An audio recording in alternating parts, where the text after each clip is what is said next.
everyone. Welcome to the Felicity, Optimist versus Cynic podcast with us, your hosts, Melissa and Fish. This is a Felicity rewatch podcast. We'll watch an episode each week and join you here to talk about it. And, a reminder for today's episode, as with all others, it's not a spoiler-free episode, so there could be things that we talk about today that come up in future episodes of Felicity. It may not happen as much with this particular one, but we'll see. I am Melissa, and I'm here with my exuberant co-host, Fish. Fish, how are you doing today? Are you indeed exuberant, or did I just make that up? I think you may have made that up. Okay, I was going to say that was an interesting word. Yeah, it just came to mind. Yeah, it's kind of. I'm more your frustrated friend. Oh no. Yeah, I bought these lovely new headphones, and I have somehow, after 2 recordings, lost the microphone. Mm-hmm. And yeah, I just made you wait like an hour while I just tore apart my entire room, because they don't get up and walk away. At least I've heard that's not part of the functionality of these. So where are they, I ask? Okay. Where are they? Microphone, if you can hear us. Oh, we can. I mean, you can tell hear us. Me. Yeah. Tell us where you are. Well, that's okay. We're going to forge ahead anyway. We're going to talk about season 2, episode 16, called Revolutions. And this one originally aired April 5th, 2000. And a whole bunch of names here that I feel like we haven't really come across much. So this was directed by Barnett Kellman and written by Lynn Cantor and Mitch Salem. And the synopsis for this one is, when clinic policy forces her to decline a patient's request for the morning after pill, Felicity organizes a sit-in that could jeopardize a medical school recommendation for her boss, Greg, and upset her already shaky academic standing. Meanwhile, Noel's tutoring session with Ben comes unglued, and a cable channel shows interest in Sean's documentary. Did that happen? I barely even remember that happening. Yeah, I don't think I'm going to say that didn't happen at all. No, that he said it happened in the last episode, and he was filming in this episode. So maybe just by implication, it's implied. Whoever writes these synopses just makes it all up, don't they? Yeah. Yes, but I read them anyway, because that's the kind of investigative journalism you get here, folks. It's just interesting to see what people thought was going to be aired. And then what actually happens sometimes is a little different. That's okay. So, hey, we are going to talk about what actually happened, though, today. So, I don't know, Fish, where do you want to start with this one? Well, I figured, as usual, we would start at the beginning, but maybe leave out all of the Noel and Ben stuff for after. Sure. That makes a lot of sense to me, because they're kind of the one side plot for the whole thing. Yeah. So, I mean, we will start by Felicity and Ben talking about it, but the actual Noel and Ben stuff, we kind of keep to the side. Okay. That sounds fair. Well, we are going to open then at Dean and DeLuca with Ben reading a book for class. He's trying. He sure is. It's not his favorite class. In fact, he's never hated a class more than this. It's the history of Western thought. It's the one that Noel's a TA for, and it's the one Dr. Pavone gave him. And I am just going to say, maybe there will be another payoff for this that is academically oriented. But why would Dr. Pavone give him this class? I don't know. I can't. He does not seem to be getting anything out of it. In terms of the way that he thinks or who he wants to be. I mean, he feels bad that he doesn't know what he's doing, and as we'll talk about later, he'll get a headache. And that pretty much seems to sum it up so far. Yeah, I think that's really all there is to it. I mean, I suspect that the writer's room got together and said, we want more Noel and Ben. And how can we make that happen? And Noel pretty much only exists in this classroom. So this is a way that they did this. But I'm not complaining because it's this episode. I mean, these two. I only question the method of giving us this amazingness, not the amazingness itself. Yeah.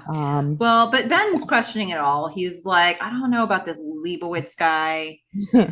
And Felicity is just looking at him like, look, maybe ask Noel for help. And hey, is it Leibniz? Yeah. Yeah. Another one of those Ben is stupid jokes. I mean, there is a Leibowitz. She's fantastic. Mm-hmm. Not a man. Mm-hmm. Love her. Mm-hmm. You should all go watch her. I guess it's not a documentary. It's like a mini series of her talking to. It's not Alan Sorkin. Starts with an S. I mean, she is funny in a way that it either goes to your core or you will not understand her. She's fantastic. All right. But has nothing to do with this. None of those people that we've just described are the person that Ben's reading. No. And that's how it is. So we just kind of set things up with Ben's frustration here, and this is going to get interrupted by Javier. Yeah, he's worked up.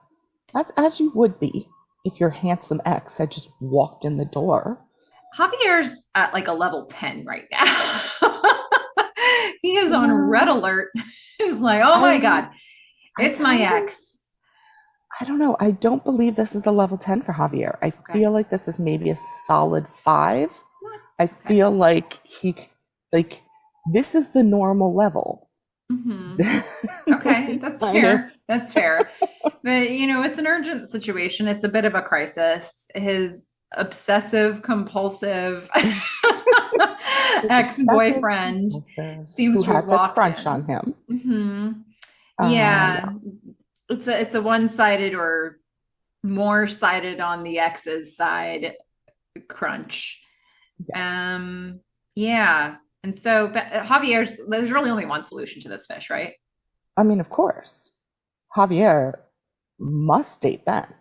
Or at least they need to pretend they're dating. Yeah. I mean, it must look to the outside world and Javier's ex that he has just this adorable, fantastic man who is so cute and just gives him bubble baths and candles and aromatherapy. Yeah. Oh, isn't he amazing, Felicity? And Javier's just like together. His hands are all over Ben and he's kissing him and on the forehead, and it's the Ben's expressions. I don't know what to do with this, right? Because he's so adorable. I mean, he's so cute, both when he is really uncomfortable and when he's annoyed.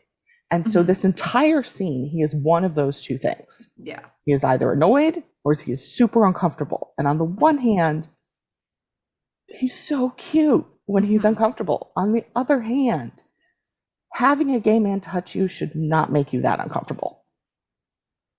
I think anybody who's touching me in that way that I didn't want to be touching me in that way would make me uncomfortable. I don't know. I felt like had it been a girl, he would have been fine with it. I don't know. I don't know. I mean, if it were me, I think being uncomfortable is completely warranted, and this is actual sexual harassment that's happening here on the job. That is not what's happening with Ben. That is not what's happening with him. Yeah, maybe not. If it was a cute girl, he would be like, sure. No, do you remember what happened with Pam last episode? I remember. Or just delightful Pam. No. Delightful Pam. But he did stick his tongue down her throat. I mean, he made out with her and looked miserable. Looked actively. He was not cute. He was not uncomfortable. He was just upset. Yeah, he was very upset. So I'm going to go ahead and say Ben being uncomfortable with touch by anybody other than Felicity is still tracking for me. No, this tracked as a 90s joke. Okay. This was a 90s thing. It's like, oh, we're not comfortable with men touching, yet. So, yeah. Okay. Fair enough. Well, fair enough. Well, so at one point, Javier's like, whisper into my ear, and Ben whispers, I quit. Yes. And which is, not totally serious, but he's about had enough here. And then Javier, who's still just like manhandling Ben, is finally like takes a closer look. He just kind of like squints a bit and takes a look at the person he identified as his ex, and he's like, oh, that's not him. He walks away. Yeah. And you can hear Carrie Russell give a very real laugh. And then like Ben just kind of looks frustrated and annoyed. Yeah. Yeah. It's still cute. Yeah. And that's our teaser, that's what we got. And I learned nothing new from the credits this time because I was writing.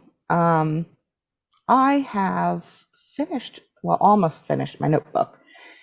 And I got new pens and I got a new notebook. And wouldn't you know, those particular pens do not write on that particular notebook. Why? Why is that true? Shouldn't be, really. It shouldn't be. So the sole purpose of a pen is to write, and the sole purpose of a notebook is to be written on. So I don't have an answer. Not compatible. Not compatible, these two. Yeah. So I've written really, really tiny. So we'll see how that works out for me. Yeah. If Fish has to squint to read things, then we'll just deal with that. Or I miss things altogether because I can't read my handwriting. That sounds fair. Well, so the next thing we're going to get here post credits is Megan and Felicity in their dorm room. And Felicity is squeakily over highlighting her textbook. Which, fair enough. That is annoying. It's a lot. Yeah. I did enjoy the word squeakily that I just said, though. I feel like it was nice. Squeakily. Just try saying it, everybody, once to yourself. Squeakily. That's what she's doing. Yeah. Squeakily over highlighting. And Megan has already had enough. We don't know how long she's been doing this. It's probably been a good long time. They look like they've been sitting in these positions for a while, but they're going to be interrupted when we enter the scene by Burkey. Remember Burkey, Fish? I do remember Burkey. And he's back and he's excited. And, as they would, they hear a knock on the door and Felicity says, come in. And Megan says, go away. Which is exactly the right response from both of them. Mm-hmm. And he would like to present Felicity with what seems to be, do you remember those old, 3-ring punch binders where you could stick business cards in plastic? Yeah. Is it just me or Rolodex? Yeah. Is that what he's presenting her? Because it doesn't look like a single card or stack. It looked like he was giving her a book, and he's like, here are the business cards of the places that I have approved for us to go. And she's like, our date. What? Yeah, they're all restaurants. He has been vetting restaurants for them to go on a date to. And how has it been this long and he still thinks there's hope? I'm not sure. She's not dating anyone. She's not. And so she starts to sort of wave it off and she's like, this is, I'm so, and then he's like, don't say flattered. It'll kill me if you say flattered. Megan's like, flattered. No, he says he's going to jump out the window. Right. Yeah. Yeah. Gotta be careful when you set things up like that around Megan. Yeah. She'll test you. Yeah, she's going to call you. Say you're going to jump out the window. Better jump out the window. But the good news is that all of this gets interrupted then by Julie. And her just one interruption after another here, pretty much, in this little scene. Yeah. This whole episode was very heavy on the product placement. Yeah. Here we are going to be interrupted because Julie wants to come in. She only says 2 words. Krispy Krispy Kreme? Kreme? And Felicity's like, yes, I must get out of here. She springs into action. Yeah. She jumps up. She's like, I'm out. Bye. Burkey at this point may be thinking, must get Krispy Kreme business card for binder.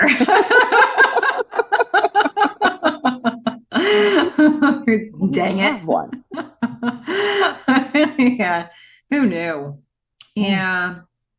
So he's this gonna is head nice. This is nice because we haven't had, in True Colors, we got a little bit of Felicity and Julie talking. And it felt like they were just sort of catching up after a while, because at that point, Julie was thinking, it was asking Felicity about, are there counselors at the health center? And we had a little bit of that happen. And, Julie had revealed to Felicity on another walk that the thing with Eric had fallen through. So there were these moments recently, but it has been a little while since we've had like a really hearty scene with Felicity and Julie. So I'm glad they're giving that to us here. I mean, there's nothing that I like better than, having a warm Krispy Kreme donut with a friend and talking about the PTSD from my rape. Yeah. Well, but that's where she's at. I mean, that's the story they have for her, and that's what she's coming off of. And they haven't given us anything more with Julie really since then. It's been a couple episodes since she's had a whole lot to do. And unfortunately, the last thing she really had to do was this record deal with Eric that fell through and the way that triggered her. So, and in a way, I suppose it makes sense. I mean, is it like they got painted into a corner in the writer's room with her? Probably, but it also does kind of make sense for the story that Julie's kind of disappeared for a minute, because maybe that's what she would do in real life if she's like really stuck in her head. Maybe that is. At least before she went and hung out with Ben and stuff, I don't know. Yeah, but they're not dating anymore. And Ben's been on all this journey that he's been going on. I mean, Sean is really the one in the loft that she's been confiding more in that we've seen. Yeah, and as we've heard from Sean himself, that's going nowhere. So, I mean, I think my comment is more, they have a lot of product placement in this episode, but they don't necessarily have the best product placement. Mm-hmm. Like, that's just not particularly what I'd want. So if you were Krispy Kreme, you'd be reluctant about your product placement being a walk and talk with Krispy Kreme with Julie and Felicity talking about the nightmares Julie's having about Zack. Yes. I would say I probably wouldn't pay for that. Yeah, well, nonetheless. It's not the first time. I would imagine when you've got somebody come, like I would assume this is a sponsorship. I'm assuming that the show got some money from doing this. And I would expect that there would have to be approval and clearance by the sponsor. Like a concept presented to them. Okay, here's what we're thinking. Maybe even the actual script or like that part of the script presented to them and then get the approval. Because I think you have to do that with, like, even with music, like you have to be like, or if you're talking to an artist, you have to be like, here's what we're thinking. This is where it would go. This is roughly what we're envisioning. Yeah, didn't they get into like a whole bunch of trouble over the music? Well, but I mean, I don't know. Isn't that why there aren't, like, they had to do different music because because when you think copyright? Yeah, but the world changed. Like it's not like it is now where you can say, all right, we need music for this show. It's going to go out on air, but then it's going to be streaming, and then it's going to be here, and then it's going to be there. At that time, it was like, this is going to air once.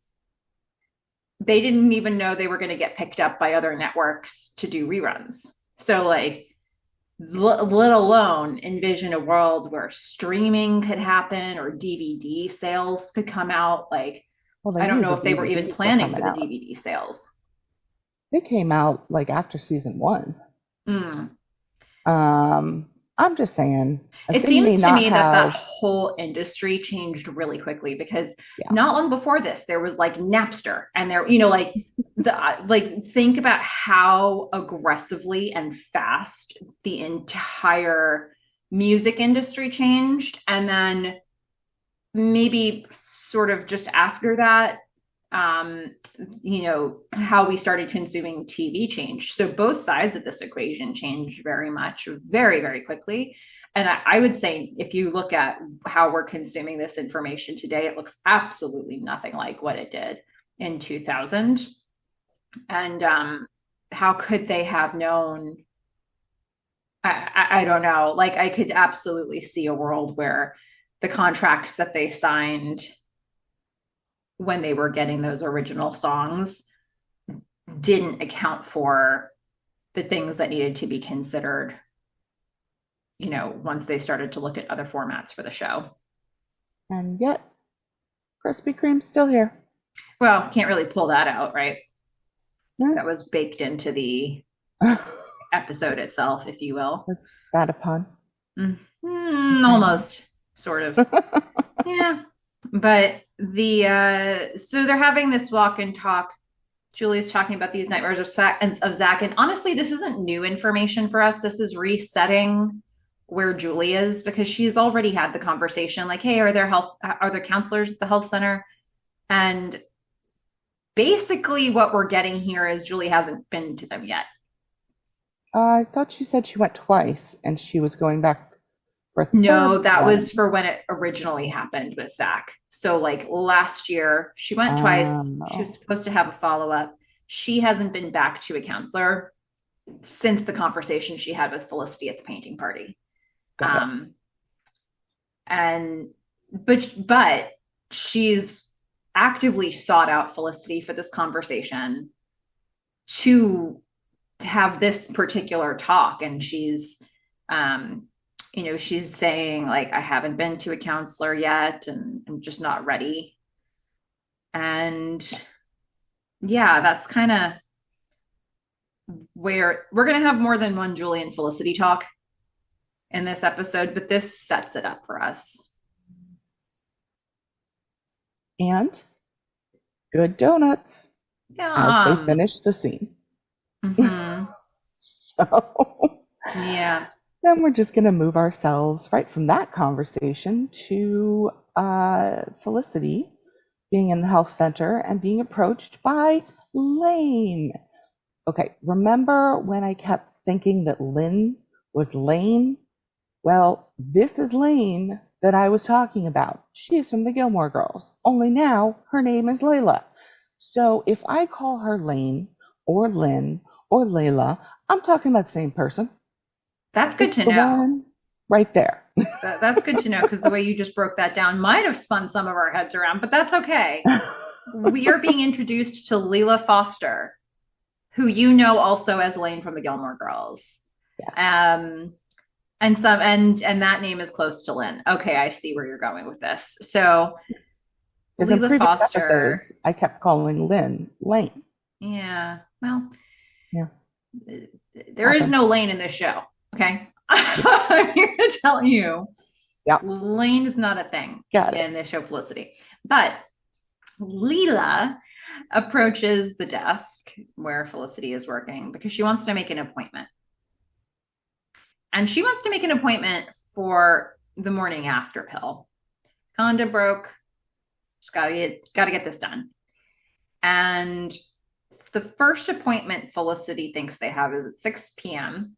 And that's a long time. It looks like it's the morning. And it's like, oh, I know that's forever. So she said, you know what? Let me just go check to see if we can get you in earlier. So she goes to Greg to see if they can schedule her between appointments. And that's a setup for this, pretty much. Yeah. So Felicity walks back, and Greg is, he's really focused on the MCATs. And I never took the MCATs, but they sound horrible. Yeah, I remember people studying for the MCATs, and it didn't seem fun. Yeah. I was like, that's a lot of math for, being a doctor. But hey, maybe you have to know physics to be a doctor. I don't know. but she's got a favor to ask, and he just wants to know stuff about test questions. And she's like, yeah, I don't know, whatever. I'm not. That. Just let's move it along. Yeah, he's obviously, I think what's important here is that he's nervous. He's very much on track towards being a doctor. MCATs, that's his next step. He's studying for those, but we're also going to see in this episode that he's actively thinking about recommendations for med school. So he's in the thick of it. And he's studying for this test question, and he asks Felicity what she thinks the answer is, and it's going to turn out later that she was right and he was wrong, which is interesting. But for I now, also think they both just guessed. I think they both just guessed. Exactly right. So, really, it's meant to just show us, like, he's on track to become a doctor, and it's all really bearing down on him right now. Felicity interrupts this to ask the question about, can you get Leila in earlier than 6 p.m.? And Greg says, sure, if it would do any good, but we don't prescribe that medication. Yeah, we can't administer that pill anymore. And he backs up his, like, look, the administrators who fund this place told us we can't do it anymore, and so we're not doing it anymore. I mean, he pretty much lays out, like, hey, this is life.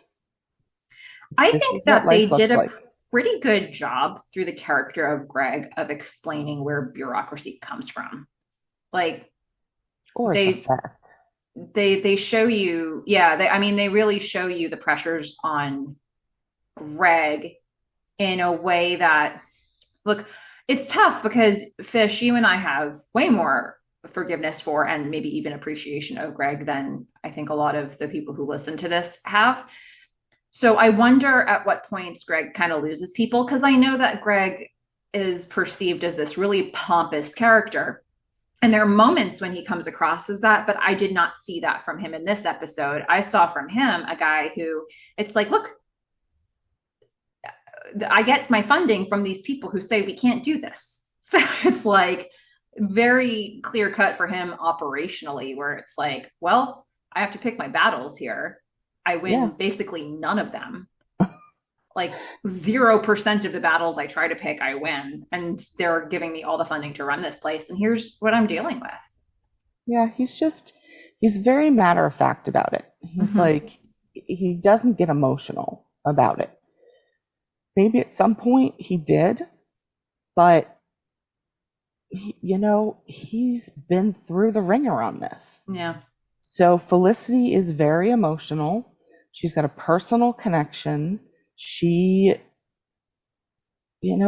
but she then has to go out there and talk to Leila and say, look, this is the policy. And then Leila gets mad at her.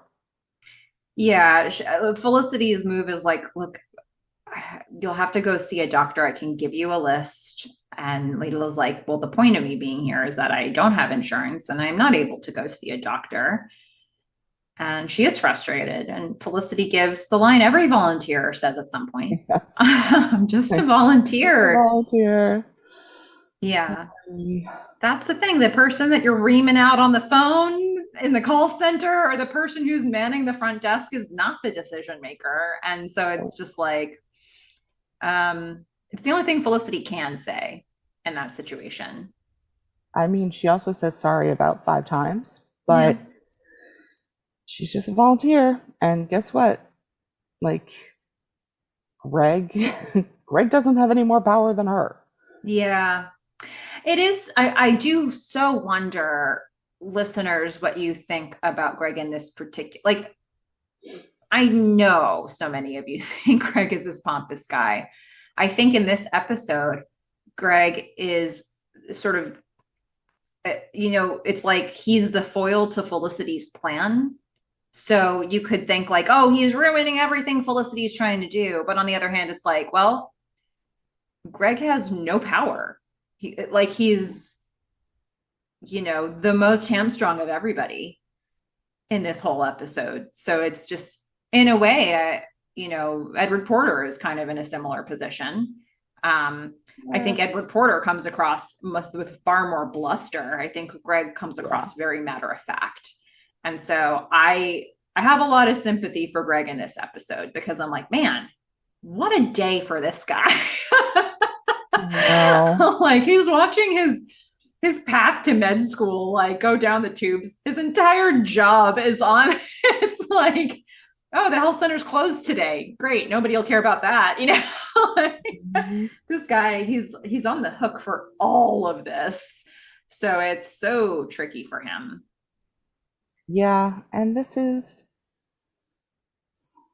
I don't know, it just kind of is life, right? I mean, you're going to have one side, you're going to have another side, and then you're going to have the people caught in the middle. Yeah. And that is how protest and,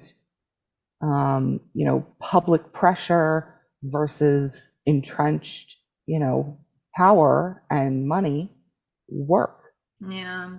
And so I really actually, coming out of this episode, I like him even better than I did the last episode because, Mm-hmm. I mean, we'll go through the different things that he does, but I think he handles this very well. I didn't think he was pompous in the last episode, and I don't think he's pompous in this one. He goes through a list of things that he tried. Um, Yeah, he's like, look, it's not just about this. It's like I've wanted to fight battles over this thing and this thing and this thing, and it's yeah, none of needle it moves forward. exchanges, AIDS programs. It's like, it's not like he isn't on her side.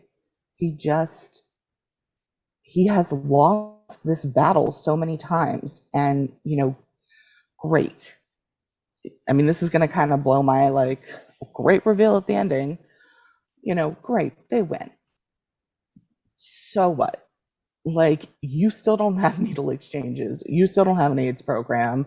You, like, I don't know. And And then, this is the battle that he like this is the hill he's dying on, you know. So if there was right, anything that was his mission statement, like anything that was his passion project, yeah, his expended his social capital here. yeah, So it's going to be even harder, if not impossible, for him to get anything else he wanted to get across the line.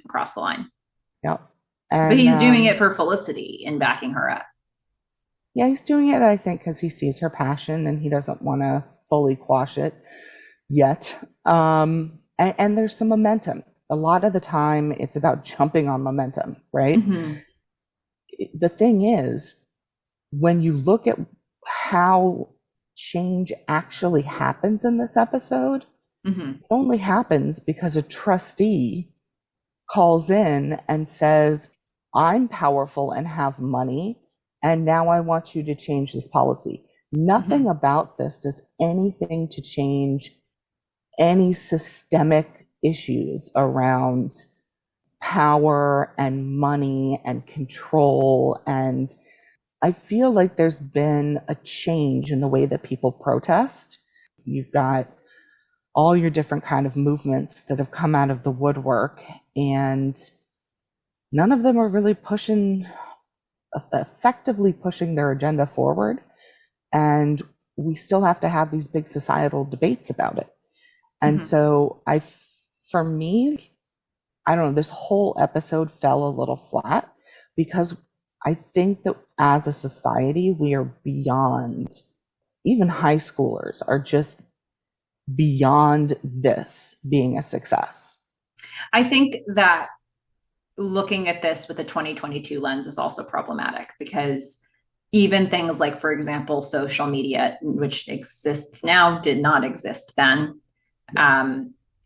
Completely changes. Like the number of things people are protesting things all the time, either as individuals or as groups, and I think because of that, it dilutes the protests. At this time, there were only so many channels for getting information. And, to organize people in this way, and then to get TV coverage, and then to have the New York Times doing something on it, there was probably a lot more attention on these stories because there were only so many channels to get your information. So this may very well have been a far more effective approach at that time. Um, just because of the lack of sources of information led to more people paying attention to the sources we had. So I don't know. I think you have to kind of view it through a 2000 lens to measure the effect of a protest. Yeah, I mean, and it's not just about diluting things. I think social media also brings a lot more attention, right? Mm-hmm. So if we look at what happened with George Floyd, right? The only reason that we were able to actually get a consistent message out there was film, and that has been true over and over and over again. Everyone is filming now, and here's video evidence that we can continue to produce and continue to put online, on major news channels, on social media. So I think while in one way it does dilute, say, the average protest, it also brings people together in a much more forceful way and with a lot more power coming from the ground up when it comes to influencing things like, prosecutors. Yeah, I don't know. I mean, I think that the number of things people protest that can get across the line in that way, like percentage wise, is very, very low. And I think something like this sort of protest happening on a campus uh, may probably wouldn't have hit anybody's radar in this day and age. And it would be part of like a 24-hour news cycle at the very best. And it would be buried among so many other stories. And I think for what this story was for that time, I think that it was more effective being placed in that time. Um, Yeah, I think we have to separate out what the protest was about and the type of protest that occurred, because we live in a post-Dobbs, post-Roe world. So, on the one hand, maybe this is gonna garner more support depending on where your campus is located. But if you look at the way the protest actually happens, then I don't know that I necessarily agree, because all these people had to do was get to the trustees. mhm. And I think you can still do that today. You just have to get to the people with the money. And I guess my point is that's not the way, protests and social movements kind of work today, or at least the most successful ones. They Mhm. actually get in there, they change the protesters' lives, they change, they have to be much more immersive.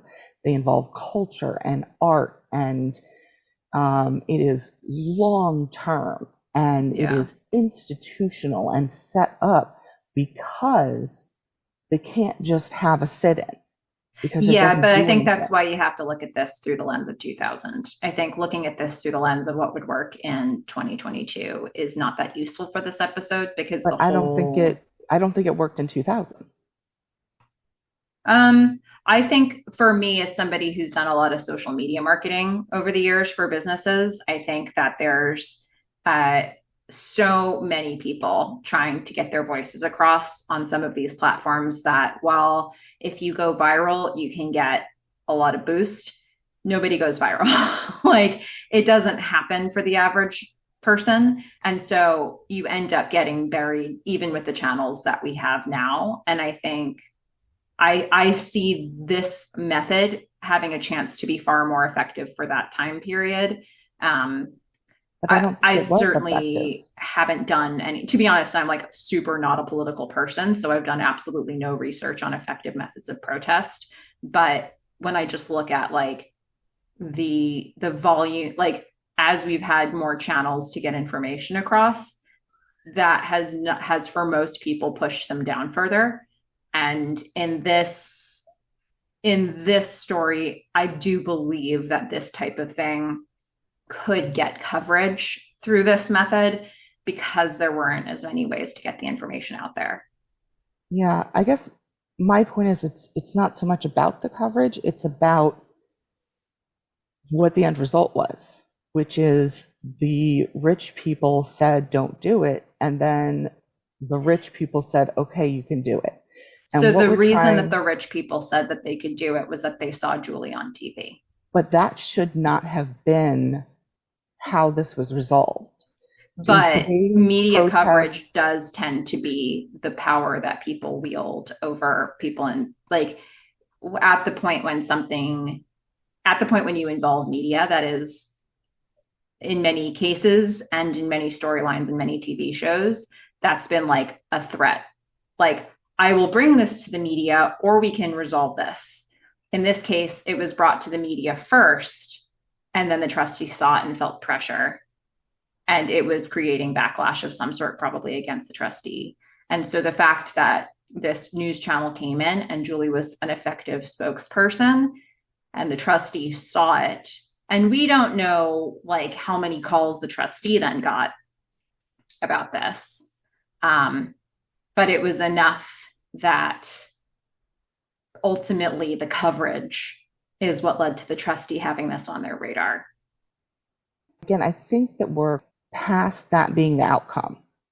What we're looking at today more often is movements rather than protests, and protests might be part of movements, but we've had to institutionalize social change because it is such a long-term play. And the outcome here was, all right, the trustee got pressured and they changed a policy.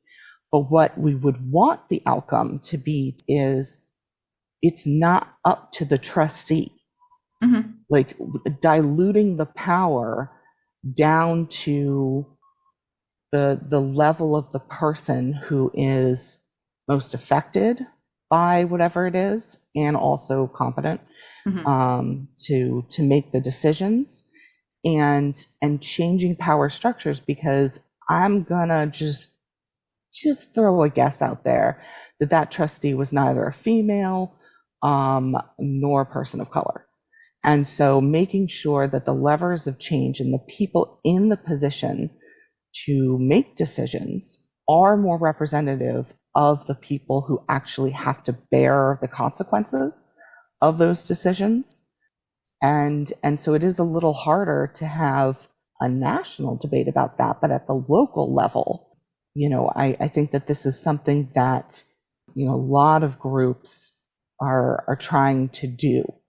And what's really funny is Noel and Ben are talking about that in the backdrop to this entire protest. Their entire discussion, right, is all about how society changes and whether there needs to be violence or war that is part of that. Mm-hmm. They're talking Marx, they're talking, I just found that to be really interesting, because that piece of it right there, the Noel and Ben stuff, I think in addition to being hilarious, is actually some of the most relevant to today. Mm-hmm. And also Dr. Pavone. Well, let's because we basically covered the whole episode without covering any of the details. So so Felicity, the next scene that we see Felicity in, she's going back to Greg. She's a bit riled up now because she's had time to think about the fact that Leila, was now not served in the way that she wanted to be, and why. And she's getting kind of like heated about it. And she's having this walk and talk with Greg. And she's like, look, not offering the morning after pill is wrong. It should be available. She's making a very, I'm going to say, impassioned case, but doesn't necessarily have, like, she's got a couple points about like, well, there are other places that are doing it. Like, she's got a little bit of that to back her up, but it's more about the passion than the substance of her claims at this moment. And Greg, he offers more context for this. And he says, look, there was an article years ago written about, oh no, not years ago, recently, like somewhat recently, written about postcoital contraceptives. And the trustees got a hold of it and they said, no, we're not doing this anymore. And so they're not doing it anymore. And Greg goes on and cites all these battles that he's tried to fight. And he's like, look, the trustees keep this place open. And there's lots of stuff that I could fight for, that I want to fight for. And at the end of the day, like, just keeping the place open is a struggle. Mm-hmm. And all this just fires up Felicity even more, to be honest. Well, yeah, because she wants him to do something about it. She's like, you're the director. It feels like you should have some power. It's like she almost doesn't believe him when he says, look, I have gone out on a limb, you know, I've done this dance before. There was bad media coverage around the morning after pill and the abortion pill, RU46. Mm-hmm. And, you know, when that happens, it's done. And when I become a doctor and I get even a tiny little bit, like a tiny little bit of power, I will change this. And I don't know. I think he's being a little facetious here. Well, I also don't know if he really thinks that. Like, if it's like, I know for sure that I have no power right now, and that I am really at the mercy of all of these important people to write me recommendations and to like admit me into like men's school. Like, he's got a lot of people who have to say yes to him in the immediate future of his life to get on the track that he wants to get on. And so this idea of maybe there is a day when he'll have power. Maybe that is something he's thinking right now. I'm willing to bet that as a doctor, he wouldn't have a lot of power either. But I don't know if he would if he made enough money and he had the right connections, and he's a white male. So it's hard to say, right? Like, I don't really know where the power sits in that dynamic even, but he's envisioning a world where one day he could have some clout, but he knows he doesn't have it at this moment. And so it's kind of like an open and shut sort of, I don't see him as being dismissive, but I see him as being like, here's why I can't do anything. And this comes back to what I keep saying about him. He's intensely practical. He's jaded. He's done this. He knows you can't fight everything. He knows you can't save everybody. And he's got his priorities. And guess what? Every single person on the planet has the same. You cannot be passionate about everything. You cannot try to save everyone. You will kill yourself. Like, you also need to eat and like have shelter. And, you know, it's just a lesson that we all have to learn. And it's a really hard one. It's a really, really hard one. And if you're still idealistic about things and you still think you can get stuff done, and you have in the past, hats off to you. I think it's wonderful when people are still passionate about multiple things. It is in my opinion, it is very, very difficult to hold on to your humanity and your empathy while not being able to help everyone. And so you do get this, jaded, matter-of-fact kind of attitude towards life that it is nice sometimes to have a Felicity come along and have that passion and be inspiring and, get you out of your head to say, okay, like, yeah, if I want to change something, that can happen. It's not everything, but like something. Yeah.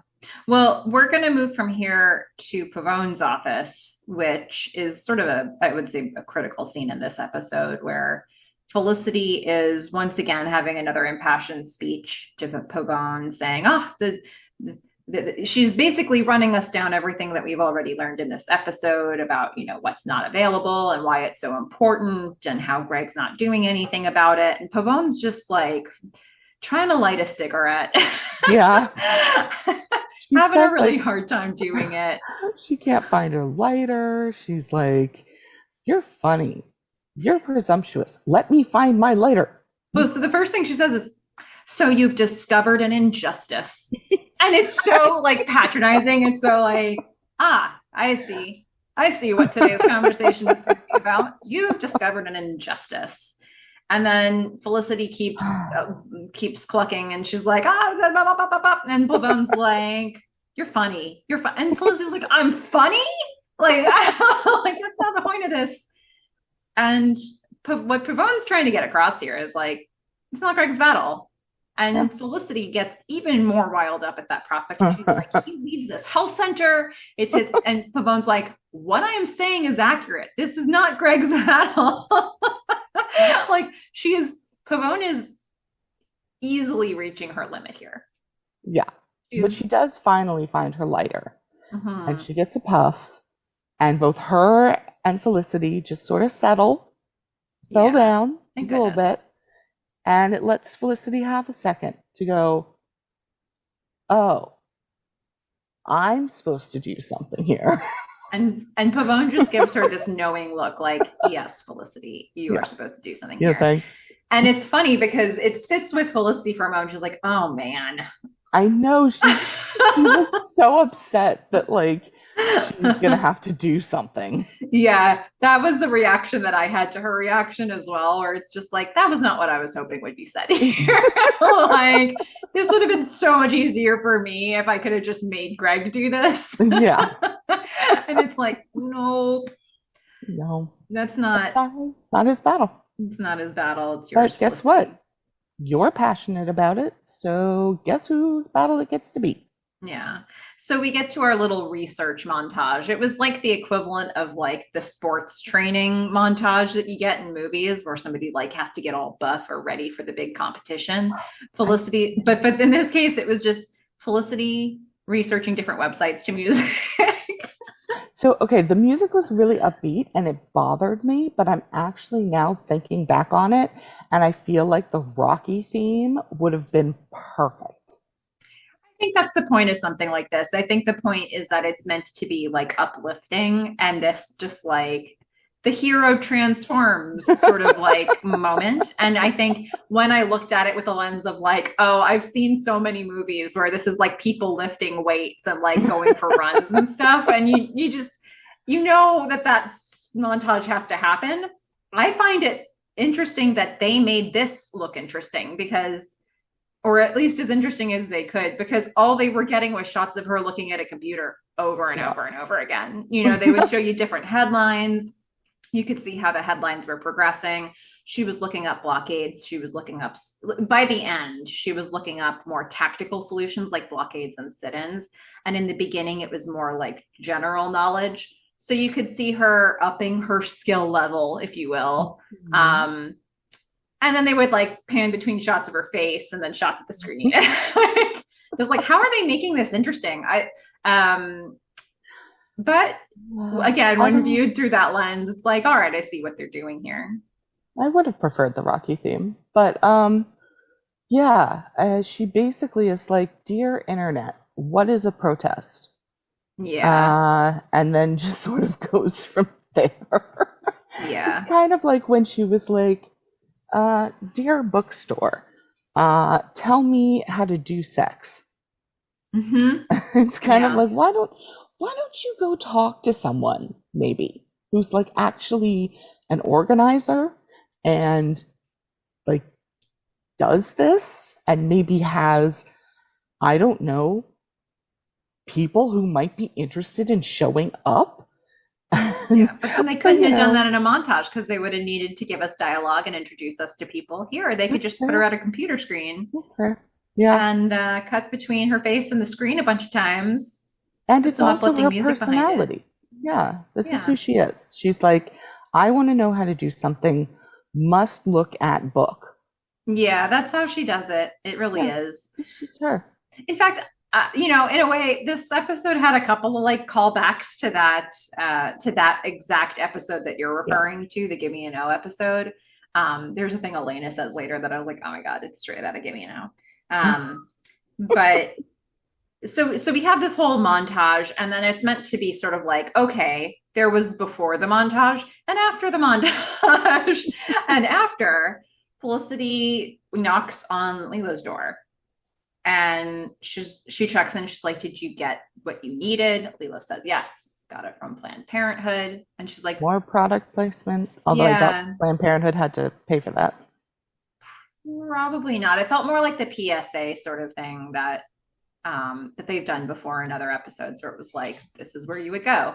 Yeah. And I mean, they had to make a conscious choice. I mean, obviously, Planned Parenthood is a very controversial mhm. organization. So, they had to make a conscious choice that, like, we're coming down on this side in this show, Mhm. and we're going to give you information on, where to find what you need if you can't get Yeah, it. they did have to make that choice here, I think, to do this whole episode pretty much. I think we can look at it from a standpoint of what did the characters do and just unpack it that way. Then with Leela, they kind of get off topic. Like they address what she did and then they move forward into what they're going to do. And so it moves pretty quickly from checking in on Leela to, well, I've been doing some research. I've been drinking the green juice and listening to rocky music, and I looked up lots of websites, and here's what I found. Sit-ins. Sit-ins are a thing, and they've been effective in the Yeah. past. And so Leela's like, so you want to start a sit-in? And it's interesting to me that Felicity doesn't actually ask Leela to join her for the sit-in. Like Nope. Felicity put tease it all up, but doesn't actually make an ask. Yeah, you know why? Because she has no idea what she's doing. Exactly. And I think that comes across for me in this. I was like, wow, she laid out the case for that sit-ins have worked in the past. And it was on Leela to say, so you want to start a sit-in? Yep. And Felicity's like, mm-hmm. And then Lane was like, sure, totally down. Let me get my boyfriend. Like, we'll do it. And He Felicity just gets called this her look on her lame. face. Oh, Leela. Felicity gets this look on her face like, oh my God. Yeah, this is happening. Yeah, like I don't know that she anticipated this would be the result. Like that somebody would be like, yes, I'm doing this to a thing she never even asked. Nope. Like it's just like, whoa, I just put this wheel in motion real fast. I think And it's she's gonna grow. feeling a little almost overwhelmed, maybe not quite there. Look, if she's overwhelmed with one girl and her boyfriend, it's gonna get hairy for her. And it does. And I think Oh, I like that they set it up this way because they're showing everything about this conversation with Leela shows me that she's not ready to be a leader of this yet. Like everything, including the fact that she has never actually asked to start this. nope. And it's just like Leela started it, you know? And yet, she is not the spokeswoman. And she's not. Yeah, it's just I do think we're meant to take away from this that Felicity has these aspirations and these ideals, and that she can be passionate about something, but doesn't have the skill set yet. Like she doesn't have the technique, she doesn't have the know-how yet. She Yeah. is learning that on the fly. And I thought it was interesting. They're starting a sit-in. Fine. I mean, today in New York City, you'd be hauled out by the cops. But, it kind of, a lot of people are there and they're kind of starting small. She's got her friends there. She's And got there are a couple people Elena. behind because we've got Elena's there and Felicity is there, Elaine, and I guess her Lane, Leela, and I guess look what you've done to me, Fish. Leela and I guess her boyfriend. And although we don't really like specifically get like the handshake with Yeah. Leila's boyfriend. But there are some people extras behind that have poster board and markers and they're writing and they're sitting on the floor. So Yeah. we don't know exactly how many people are part of this yet. It's But more it's than a few one. people. Yeah. It's small. It's small, but it's about to be bigger. And they're making calls and everybody there is trying to get more people to it. And I love that Um, she's using the health center like resources in order to like spur a protest. I at think the it's health hysterical center. later that Julie calls her on the I health center know. phone. I It's know. like, this is the call center now. Like, it's bananas. Yeah. But I guess, in a pre-cell phone world, landlines were the thing. You know? So unfortunate, to say the least, for Greg. But so Burkey pays a visit. He's Yeah. now sick. Yeah. He He sounds a wasn't a minute little ago. congested. A little congested, maybe sick. I mean, if his solution to being sick is Claritin, then it seems like maybe he just has some, allergies. Yeah, could be. Whatever he's got developed real quick, because when he was in that prior scene Yeah. about the restaurants shopping for the date, uh, Wonderful. wasn't really a factor there, but he's fully congested now. Yep. And he sees this fledgling sit-in, and he Mhm. sidles up to Felicity. He's like, wait, this is a sit-in? This is pathetic. All right, I'm going to get my Claritin, then I'm going to go get you some more people, and then we're going to have a real sit-in. Yeah. And this is the moment. I think this entire series is actually about Burkey. Oh. And this is the moment when he becomes he starts on the road to becoming a club promoter. Like, this is the first step. I feel like he will build his empire from here, but he is learning how to get out there. He's got the pink and the I'm going to go do it attitude, and he's going to promote the heck out of stuff that is unfair to women. Yeah. All of that's going to happen and have to happen in a spin-off show, because we're seeing potential. We're seeing that Burkey has a lot of chutzpah. Mm-hmm. We're seeing that he has the know-how to start bringing people together, that he has the interest because it'll maybe make him more attractive to Felicity. Mm-hmm. And, he's getting things done. But back at the health center. I would watch this spinoff. Yeah. I think we maybe got it in his little montage. But back at the health center, things are happening here. Lloyd's in the mix now. Can't believe they won't give me my morning after pills anymore. I think we are skipping the then and no scenes. We sure are. Which I did so adeptly that it just created confusion. Threw me off. Yeah. No, Lloyd's indignant. Yes. Yeah. I can't believe they won't give me my morning after pills anymore.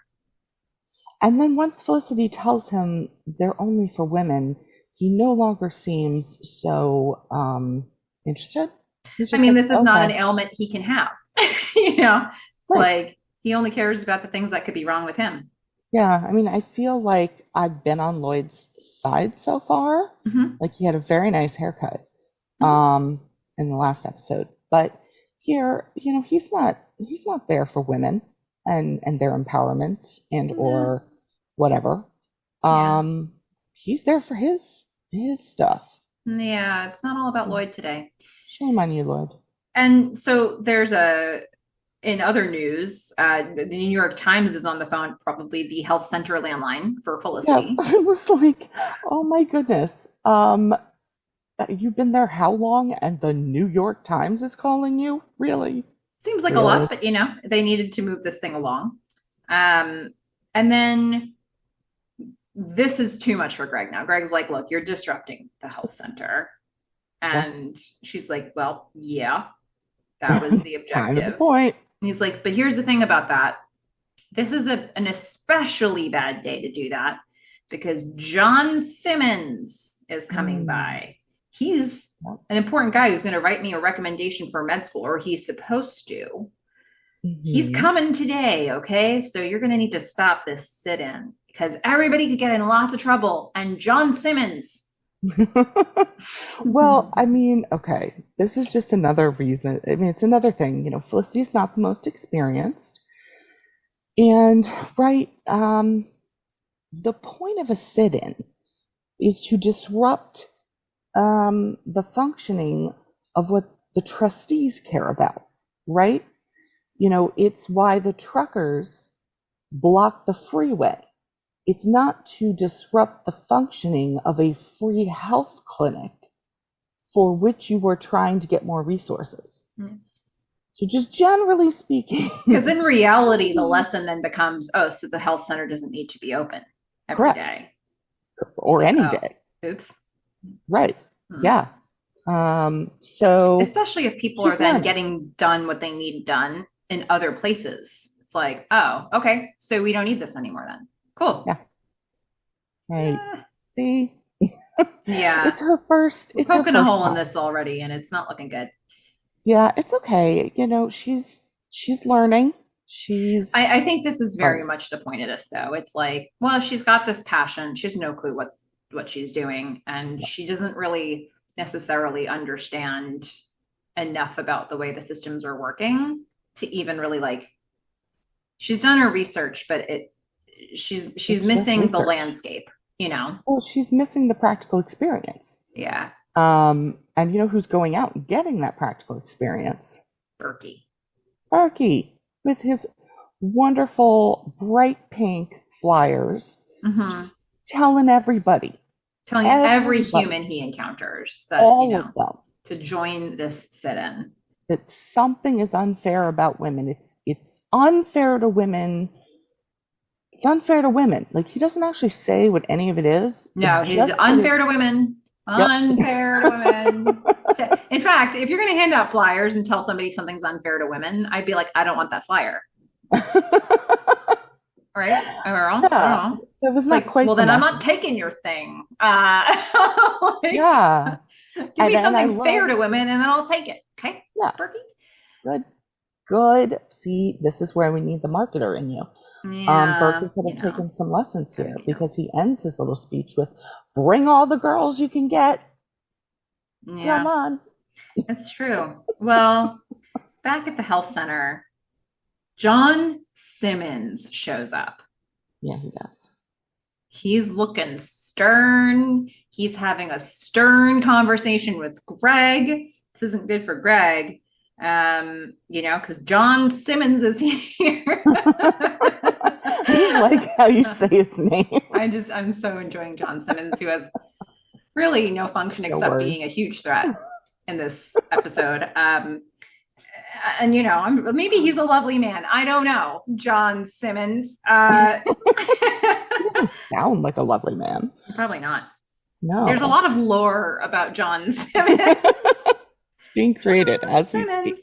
Yeah, it's like, there are many urban legends about John Simmons to contend with here, and in addition to that, if the tension already hasn't been ratcheted up enough, we've got this other guy who's handing out instructions. Yeah, about this other guy. I enjoyed this moment here in the script.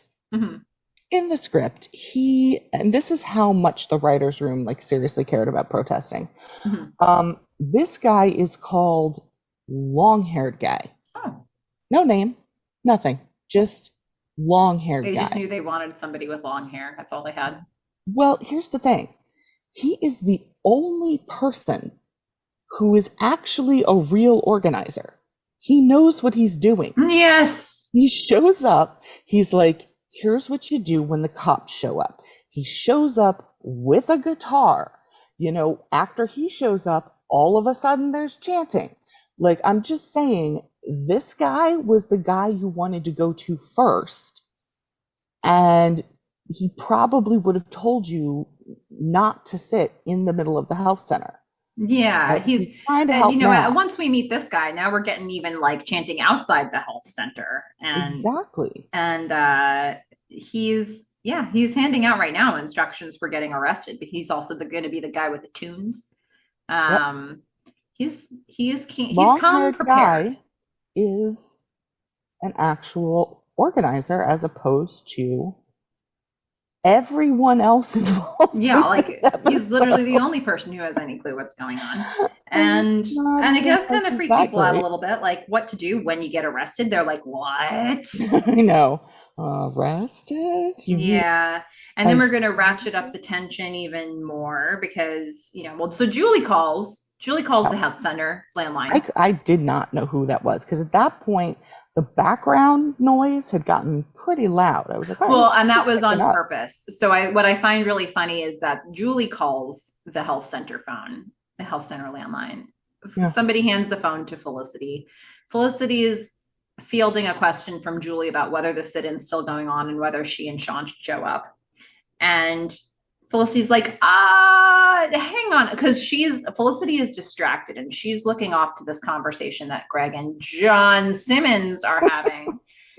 And she can see that there's like a lot of tension in that conversation. She's probably feeling a little for Greg in this situation. And so Greg at this moment, looking in his eyes, I swear he was tearing up. It's like his life like he was about to cry before his eyes. Yeah. It's a rough day if you're Greg in this scenario. Yeah. So Felicity seeing all of this unfold, it's starting to get out of her control, and if not already out of her control. And she's got Julie on the line and she's like, you know what, Julie, just, I don't know, maybe we're going to stop. Hold on a minute. She puts the phone by her side, not down. She puts it just by her side. And like, she's watching all of this play out. And then Burkey shows up with a horde of people. And well, first Leila comes up to her and goes, whoa, hold up. Like, I started this whole thing. Mm-hmm. This is not your thing. I started this. And now you're going to stop? Yeah. And Elena's like, yeah, I'm not going anywhere. I've been sitting on my butt for hours. Hey, yeah. This still going on? Because I'm back.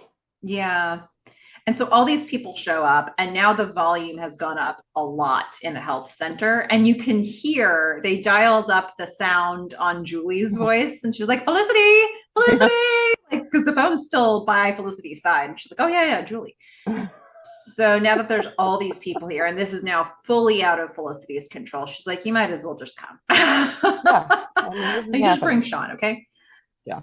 So, you know, now most of the gang is going to be there.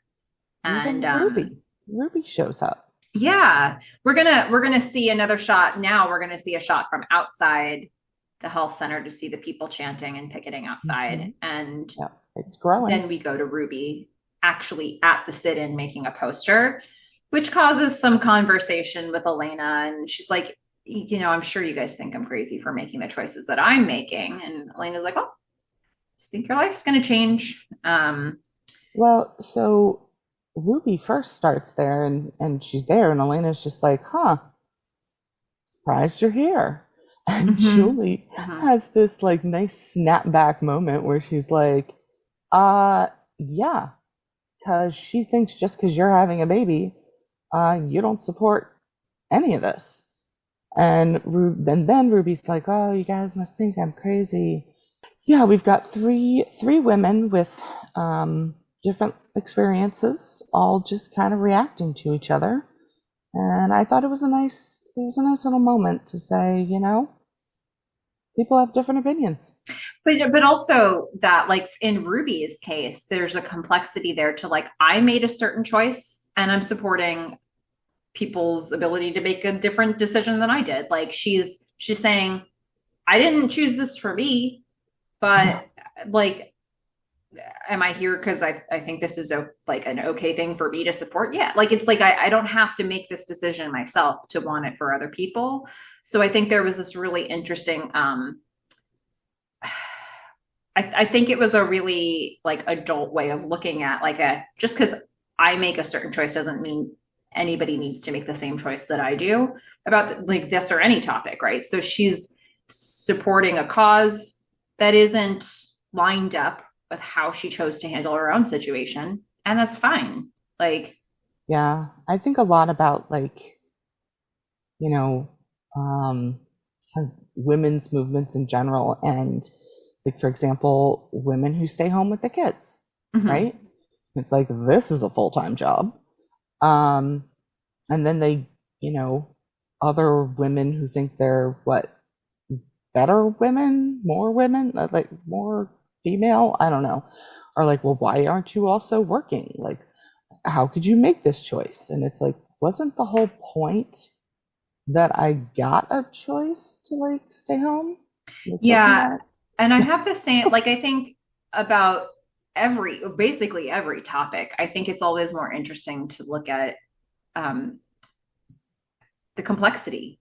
Like, there are so many nuances to pretty much every debatable topic. And it's like your life experience may dictate where you come down on something, but it's like to be able to see the point of many different angles of it, I think creates a much more layered conversation. And Ruby is the one person in this episode who's able to show us that. Um, Well, and Julie because too. She's made one decision, Ruby's made another. Yeah, but I think in this situation, Ruby's supporting something that's on the other side of what she decided for herself, and I think it's really interesting that she can hold both of those things in her at the same time. I see. I think Julie is an excellent spokesperson and certainly has life experience that would make a lot of sense for her to support this cause. And so I find Ruby really interesting here because it's like her life experience would suggest that she wouldn't support this cause, but here she is.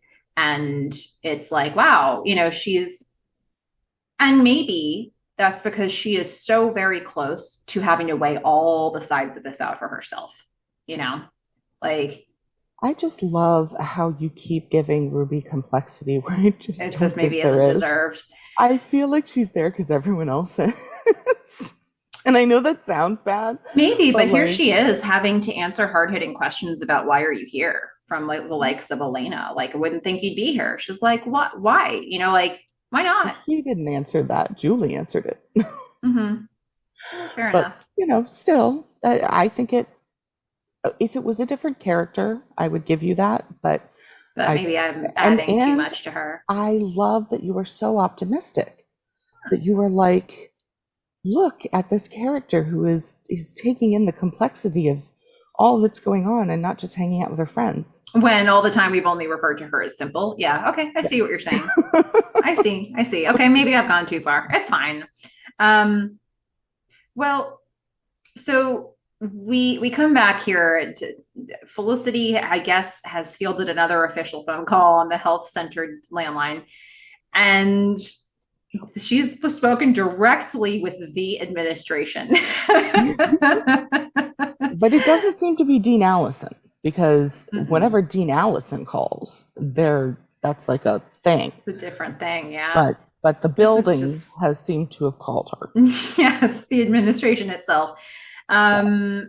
So she's on a megaphone.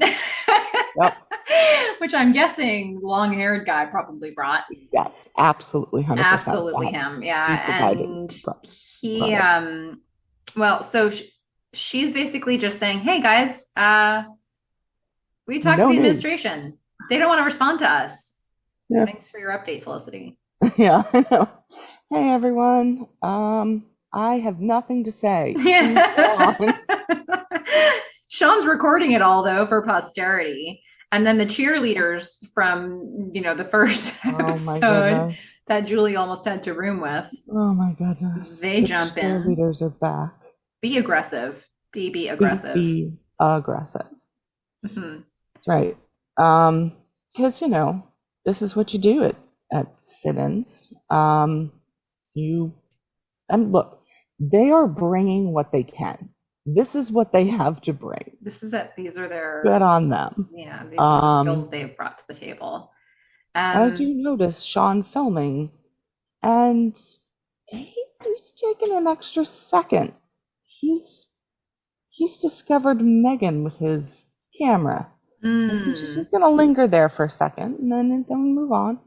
Yeah, Megan's looking confused in the middle of a chorus of "We Shall Not Be Moved." Again, long-haired guy is now playing his guitar and leading them in this song. Yes. And Megan just looks mystified. I don't know why Megan's there. Greg, for sure. Greg. Yeah. But Greg is not in support of this. But, they're at the health center, and Megan probably figures, ooh, another reason to go to the health center without having to fake another illness. Great. Yeah. Well, we'll see how that works out for you, Megan. And maybe that's why she's confused. Maybe. Yeah. She's like, look, I was told this is at the health center. The health center landline number is the one we're meant to call. Surely Greg's around. And then she can't find him. Can't find him anywhere. Yeah. So there's that. We're going to skip over some Noel and Ben stuff and we're going to go back to the health center. Mm-hmm. And John Simmons is on the phone with Greg. That guy. Seems like John Simmons isn't really all that happy. No. And Felicity's, I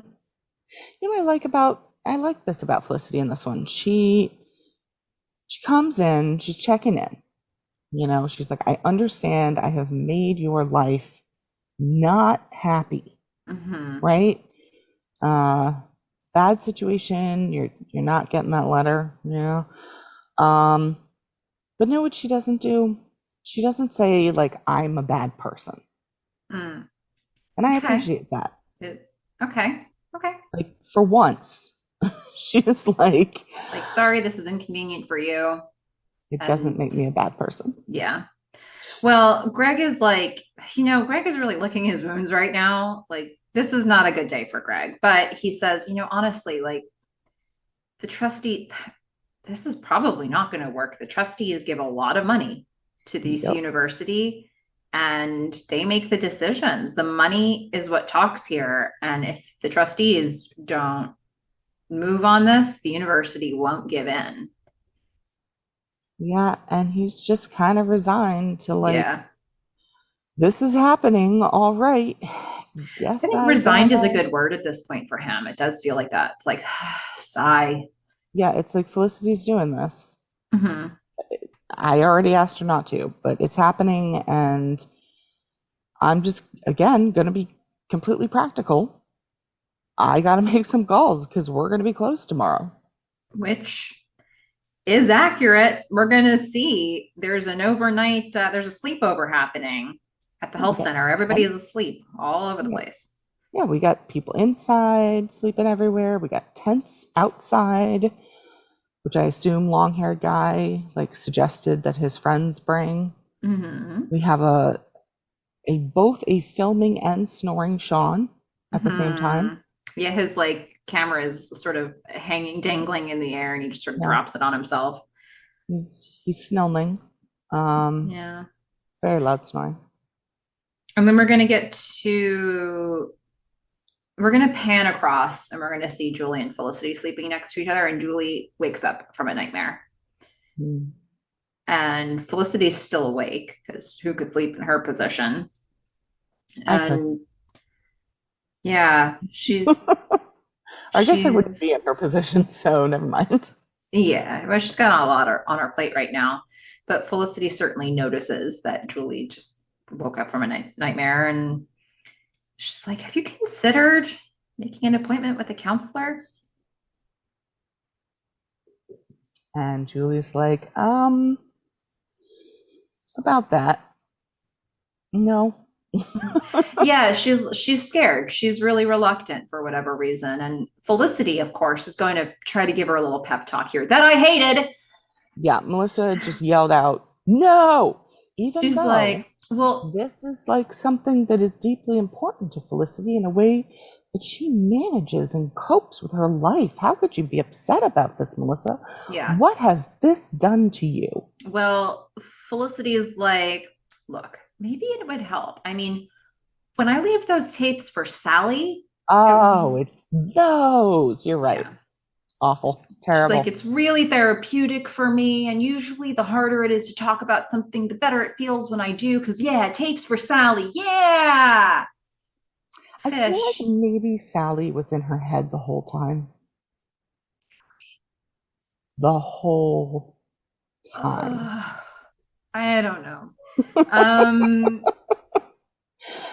All those tapes that she has are just sitting in a drawer in her room.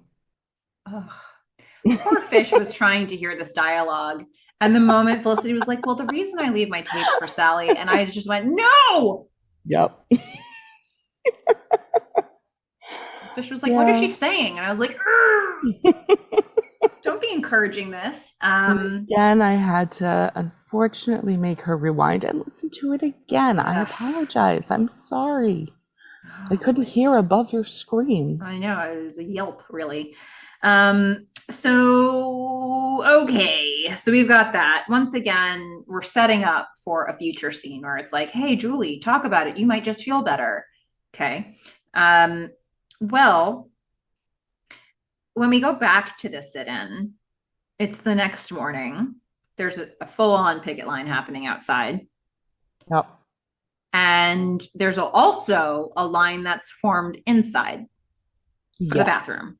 And there is just, this great music choice that is just, it's kind of like whoever is going to be the star of this music choice is just like saying a giant FU to the world. Okay. And it's perfect.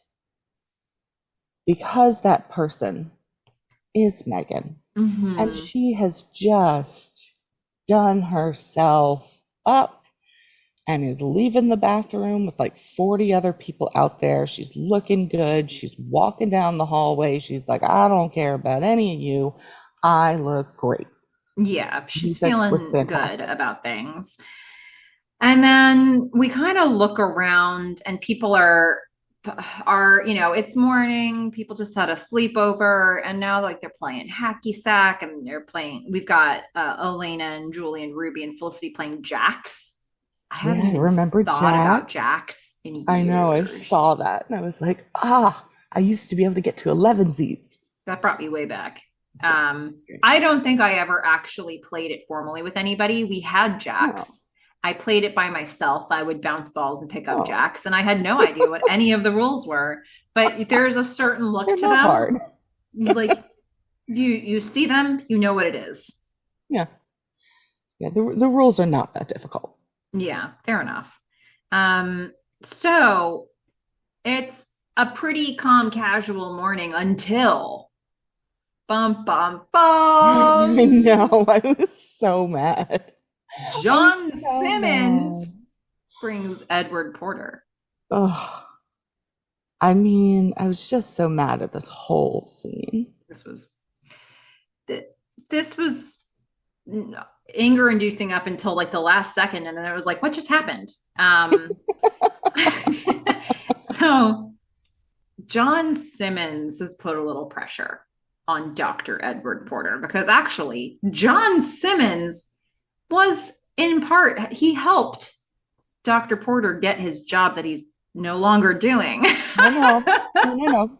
He helped him get his job back. Oh, is that what they said? Thank God. Yes. Okay. So now her dad is working at the hospital again. Okay. He finally has a job. And great news. Okay. John Simmons. All right. Now he's got some clout to bring Edward Porter down here. Yeah. And, he's putting some pressure on Dr. Porter to put some pressure on his daughter. And so it doesn't seem like it took much, right? No. Because, her dad sits down and says, hey, so my man John Simmons over here, he asked for my help to kind of try to stop the sit-in. And, I asked, what is the sit-in about? And he said, why don't you take a look at the paper? Mm-hmm. And by the way, this whole conversation is now happening in a back room where it's just Greg and Felicity, John Simmons and Edward Porter. Mm-hmm. Backroom deal. Mm-hmm. And yes, so this story made the paper like in page 30 something, it's not front news. Front page 32 news. Or 34. I can't remember. Yeah. Oh, look, it is the New York Times. So my goodness. Yeah. I mean, still you've hit the big time, right? Yeah. And Edward Porter is going to take his daughter to task here. He's like, what are you even thinking? You don't get out of trouble by getting into more trouble. You're here because you're being punished. And Felicity is like, and he's stern. He's very stern with her. And well, John Simmons starts the softer approach. He kind of tries to bribe her-ish. He's like, look, just call it off and I will make sure that we do like 100%. we will do an administrative review of all of this stuff. The full review of the policy. Full review. And Felicity's a little confused here, so she looks to Greg. And Greg does not exactly look like this is going to get her anywhere. Mm-hmm. And so at that point, then her dad, who literally is propped up against the chair because he has no legs to stand on. 0 legs. Yeah. He's just a legless man. Okay. Trying to just bully her. Yes. And he's like, I talked to Dean Allison. I got a full rundown of all the different types of trouble that you can get in here and all the ways that this could be painful to you. And I'm going to tell you what each of them are. You could lose your being an RA. You could be expelled. You could be arrested. Mm-hmm. At which point I wrote, shut up. And then Felicity kind of sits with this for a second and gets quiet and then comes back and says, no, I might get expelled or arrested. And that's what I'm doing then. Yeah. Because you can't be the boss of me. She I think it's kind of interesting that they wrote in this line that I guess is meant to like add back. I don't know. It's meant to add like substance for her, but she's like, this isn't like the rollerblades. You can't just make it stop because you want it to. I'm not a kid anymore. Now, none of us have any idea what happened with the rollerblades, but what I'm gathering is that this is another example of a time when Edward Porter saw Felicity doing something he didn't like, and he was like, I'm taking your rollerblades away. And she let him. And she had to. Probably did. And in this situation, she's like, no, we're changing the script. I'm not a kid anymore. Fun. And I mean, he really does. I don't know how, because he has no legs, but he manages to get on a high horse and says that he is just not going to accept this. Yeah. It's just unacceptable. Well, thanks for your contribution, Edward Porter. Yeah. And Felicity really, like, yes, she says the rollerblade thing, it's a bit much. But when she actually says, you know what, I'm not a kid, she's not joking. I mean, she is angry. Yeah, she's passionate like, about this. I have now shut down my dad in the room. And then she turns, who is effectively in this moment being bad cop. And then she turns to John Simmons. It's still funny. It's funnier every time. I'm going to drag this out as long as I can the next time I say his name.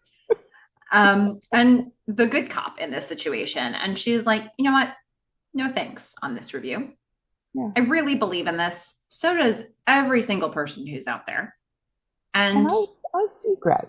I see Greg at this moment.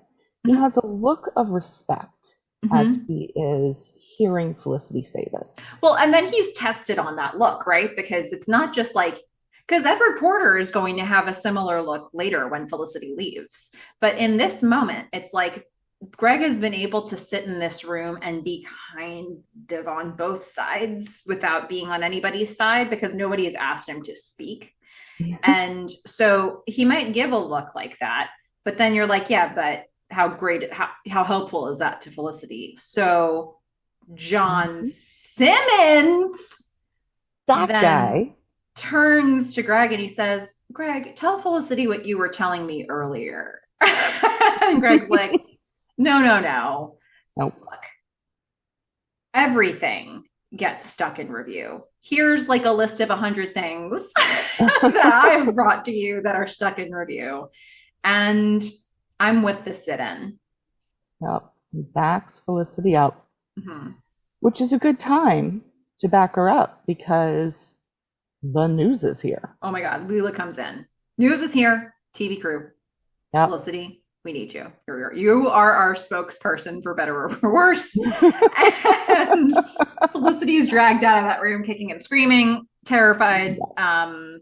At which point, and I should have noticed this earlier, we're talking about, like the morning after pill.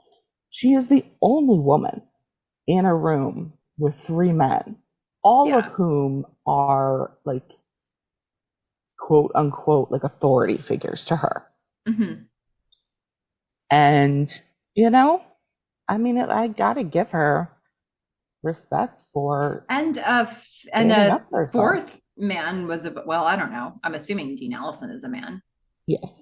I mean, So unless Greg is calling a woman sir. okay. So yeah, so I did the a clock that. fourth man is being evoked here as Yep. another authority figure. And the thing is, so what makes the scene interesting for me is that when Felicity is now leaving the room,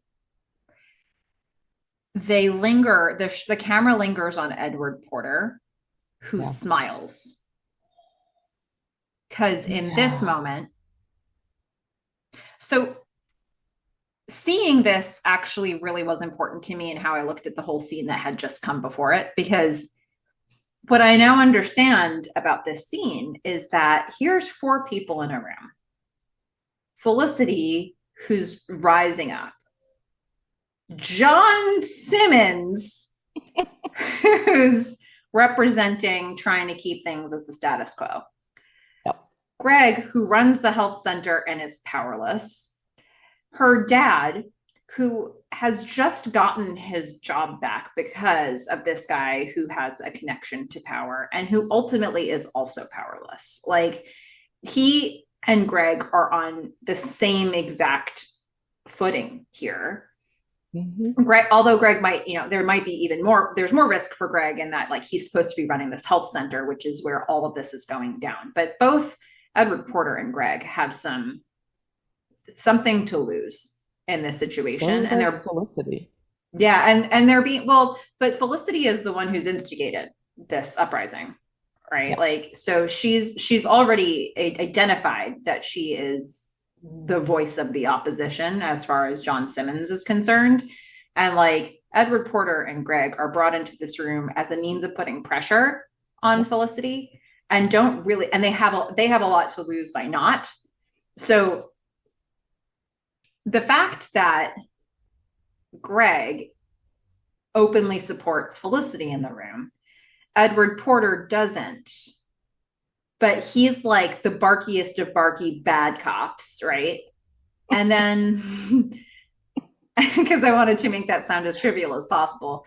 Yeah. And then, like, when she leaves the room, this smile tells me he's really proud of her. Like, okay, I put on the show for John Simmons. Like, I was here to put on a show for John Simmons, but I'm actually like, okay with Felicity winning this battle in this room, and like proud that she's standing up in this situation is what I got out of it. Like, to me, it made everything he had just done seem like he was putting on a show for John Simmons. I mean, he definitely was called in um, by this man, and pressure was put on him. But I also think that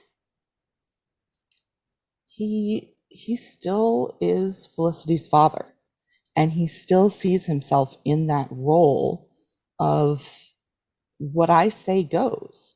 Mm-hmm. And I think her just losing it on him and saying, I'm not a kid, I'm standing up to you in this moment, I feel like that's kind of what he's proud of. Like, Mm-hmm. he's proud of, you know, the fact that she is growing up, and, you know, it's not just that she's standing up to him, it's that she's standing up for herself and her friends. And I don't know, like, I did feel like when he came in, he felt entitled to say, like, this is unacceptable, you will stop. Mm-hmm. And I But her think, reaction is what he's proud of. yeah, and I think like he has to sort of sit with this and be like, it isn't just me and her and a pair of rollerblades. This is me and her and a school policy and a health center full and a street full of people who back up what she's saying. Like it goes far beyond the two of us. And And Felicity is putting her dynamic with her dad completely to the side to say, like, I am your official spokesperson for a protest. That's what I am in this room to you. yeah, Like that's it. And I agree. It helps that the news is coming there and they're pulling her out of the room to be the spokesperson. I also think her dad in part was trying to protect her a little bit. And I agree that the moment the news shows up and she's on the spot, he also has to realize exactly what you just said. It's not just about her. So just protecting her, I mean, it can be his answer, but he's got to have some respect for the fact that she's not thinking about herself. yeah. But this is a real Pyrrhic victory. So like she's gonna get out to this TV crew, which just basically saved her from the room she was just in, but puts her in a whole new fire. She is pretty nervous about having to be on camera. And she doesn't, the thing with her being the spokesperson that is so difficult is she is not representative of the people who, to this point in time, have taken this pill. So it's hard to talk from personal experience. Yeah, like her research on this amounts to the montage that we saw earlier, which probably happened in one night. And, it's so Felicity is confiding in Elena and Julie, and she's like, boy, this is nerve-wracking. Elena, hearkening back to her only advice in Give Me an O, just puts her hands up to her head and goes, focus. Yep. Be the ball. Yep, that's it. Focus. Be the ball, Felicity. Julie offers more real-time encouragement. She's like, no, like, look, you were talking to everybody downstairs. You were fine. And Felicity's like, I got an ulcer from doing that. And to be honest, they made her be really nervous and like bumbling and fumbling for words even in that talk so that they could set this up. So she's at a bit of a loss here when they start rolling tape. And but that's pretty much where they are on this at the moment. Yeah. And then we're gonna see the reporter like trying to get this interview out with Felicity. It's so uncomfortable. Yeah, it's tough. It's live TV. He's like, let me just try to ask you questions. All right, I'm gonna try again. Oh, okay. Got any more teeth back there I can pull? Felicity is so flustered and she can't formulate sentences. And she's like, can I start over? And this thing is live. Yeah. So Julie saves the day. Yeah, because if I was Felicity, right, my thought is, why am I here? Mm-hmm. I'm here because of Julie and because of Leila. Yeah. Like I'm not necessarily here for me in the moment. Like, yes, maybe it'll become important to me in the future. I don't know. But like, what really inspired me was these other people. Now, I don't think I can just call them out and point to them on TV. Yeah. So like, I don't know how to answer this question. Yeah. So really, which is basically the question is like, why are you doing this? And that is a question a spokesperson who is being like who is currently on live TV should be able to answer. Like, why are you here? Unfortunately, long-haired guy gave her zero media training. Yeah, there's no media training involved here. They didn't have even one talking point for Felicity. Nope. Oh my goodness. And so Julie jumps in. Yeah. And she speaks in a Julie-esque but very eloquent way about, that why is this important? Well, for example, for somebody who was raped, I've been through it, and thank goodness that I had this option because it took something off of my plate. This is for comfort, not just for women who were raped, but for all women and their partners. And um, it was a speech that sounded like Julie. It was delivered in a very Julie way, and it was also a perfectly acceptable like thing a spokesperson would say. Like it was very much what the sound bites that the TV crew needed, and it was told from her voice. And the sort of meta of it all is that Julie hasn't been talking with people about this, and she just put this on blast. Yeah. Like she got it off her chest in the biggest possible way she could. And so like they've been building for that this whole episode with her. And she just gets this moment and she really delivers. Yeah, and I mean, I don't know. I guess it's harder to argue with like a rape victim. And the woman is not trying, the female reporter, she's not, there are no gotcha questions here, right? So Julie, I think, does put the best face on this that, anyone could. I think today, obviously, things are a little more divided and people will tell you if they believe or not. But for this time period, like it was like rape and incest. These are two things that you don't get to, like you just, those are the lines that society has drawn where you can't argue about this subject anymore. And so she does make the perfect kind of face of the movement, or at least spokesperson for it. And thank goodness, because somebody needed to say why they were all there. Yeah, I was like, can anybody tell me why we're here today? So he was like, okay, I will. It was and it's a big reveal for her to make, not only because it's TV and it's a very wide audience, but because she hasn't even been able to go to a counselor with this. Like she hasn't even been able to open up about somebody who's planning to keep it confidential. So it's like, to broadcast it on this scale is a really big, bold choice for Julie. Yep. And then we're going to get to go back inside, and Felicity is going to be grateful to Greg for backing her up.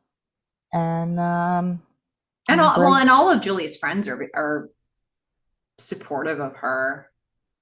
And I mean, there's like a really interesting exchange of looks between Sean and Felicity when Julie starts talking about her rape, and those two characters just look at each other like, oh my goodness, she's going there. I think they're all really proud of Julie for, I mean, obviously doing this really hard job for the movement, but then like what it means for her on a personal level, I think it's something you can really see everybody congratulating Julie for. Yep, absolutely. But we're going to go from that very serious moment to inside the health center. Burkey's like, somebody has got to shower in here. So many people, so few showers, if any, probably none. Yeah, probably none. I mean, maybe Megan. I mean, she might have bathed in the sink. Yeah. Yeah. But we've got this again sort of back room feel to it, with Felicity and Greg being there, and Felicity saying, thanks for backing me up, and Greg saying, basically, there's a lot of stuff that I wanted to do, but I didn't make the decision to act on any of them, so thanks. I mean, to me, this was sort of a, in the back of his head, he's thinking what you said earlier, like, all right, well, here's the things I would have been able to do. But you know what? She did liven up and maybe inspire him again. And so he says thanks. And then I made sure to write down, because Dean Allison calls and Greg calls him sir. Okay. We kept hearing Dean Allison, and I was like, that sounds like a woman's name. And so then I very purposefully I was like, let's make sure it's a sir, because we saw the dean, didn't we? Is there a new dean? There could be a new dean. I don't know if it's the same dean. We don't know. No, but we know it's a man. Yeah. Or maybe if we went back to the episode where we saw Noel talking about, because Noel talked to a dean about cheating. Right. And that's who I was thinking of. And I'm wondering if there was a nameplate on his desk. But I feel like it was still Dean Allison, but I don't know. Okay. Regardless, Fair I would enough. love here to just have a little like mini PSA. When you're on a landline like this, and frankly, even on your cell phone, and you're having a conversation with someone that another person is, really kind of a part of, there's a button you can push. It makes it a speakerphone. Depends on what the landline is. I feel like this one had a lot of buttons, and a speakerphone would have been possible. As somebody who at this time, my family had rotary phones, and then when we got a push button phone, it did not have a speaker option on it. This is an office phone. There were like multiple lines on it. But did they get all fancy at the health center? They probably hadn't updated their phone system in a while. I mean, it's. Are you standing up for Greg here? I'm standing up for not everybody. Like, this was a time when technology was changing, and not everybody was on the same page with what they had access to by a lot. But today, everyone, if you find yourself in this situation, just put it on speakerphone. Okay, that seems fair. In this situation, I'm guessing they just didn't have access. So for a second, they try to share the phone. That doesn't really work. And then you just get Felicity annoyingly being like, what's he saying? What's he saying? For the whole time that Greg is trying to field this call. Yep. And Greg's trying to relate what happened. He's like, oh, there's a trustee. And they saw Julie on TV. And what? And Dr. Simmons. I mean, we have to assume he's now been put in his place. John Simmons. Ugh. Well, it turns out this is all a big misunderstanding, and they back down. Yep. They're backpedaling so fast. Felicity, who is very excited. Very. Grabs Greg and kisses him right on the lips. Just does it. I'd say it looked like a good kiss. Carrie Russell. She looks like a good kisser, because Greg can't even close his mouth. He's like, gulp. His eyes just go wide, and they just take this moment. They're like, we don't have time to address this now. So she's like, let's go tell everybody else what we're so excited about. Yep. She's like, can't deal, compartmentalize, quick, walking out the door. And here's another moment why I just really liked Greg in this moment. I mean, he could have been a total dick and like tried to take credit for all of this, but he just gets everyone's attention and he hands the megaphone to Felicity. Yep. I thought that was not dickish behavior. It just wasn't. And she does the same thing, right? Because she's like, thank you to all of you, and especially to Julie Emmerich. Yeah, no mention of Leila, who actually started this. Yeah, that's true. But she isn't like, thanks to me and all my hard work and my montage researching, like, she could have done that. She didn't, though. She gives Julie a lot of credit here. And she's like, they caved, we won. And everybody starts dancing. Yeah, I thought this was really inappropriate. Like, it's now a dance party, It's a dance party and now. she's being held like up by Sean, and like everyone's super happy. It's like, yay, we got back like one thing, and we still aren't, getting a whole bunch of other stuff, but like Well, they were there with one mission. I nothing. understand why they would be excited. I mean, Yeah, it just felt like from a production standpoint, the music was a little much. well, the music was got what I wanted, got what I needed. I mean, it was on the nose, right? I Okay. don't know. I felt like it was a bit much, but I very much enjoyed Banky. Burkey. Burkey. Why do I keep calling him Banky? I have no idea. But Burkey goes to Greg. She kissed you, didn't she? He's like, I can see it all over your face. Mm-hmm. Hmm. It's like, here I'm I doing all this work and you get the benefits of it. He says it's a little more culinary than that. He says, I Mm-hmm. do all the cooking and you get the cake. And Yeah. the cake is Felicity's lips. And Yeah. then he turns around and he's like, can you believe it, Megan? Mm-hmm. Megan's like, I'm going to kill her. Yep. Yeah.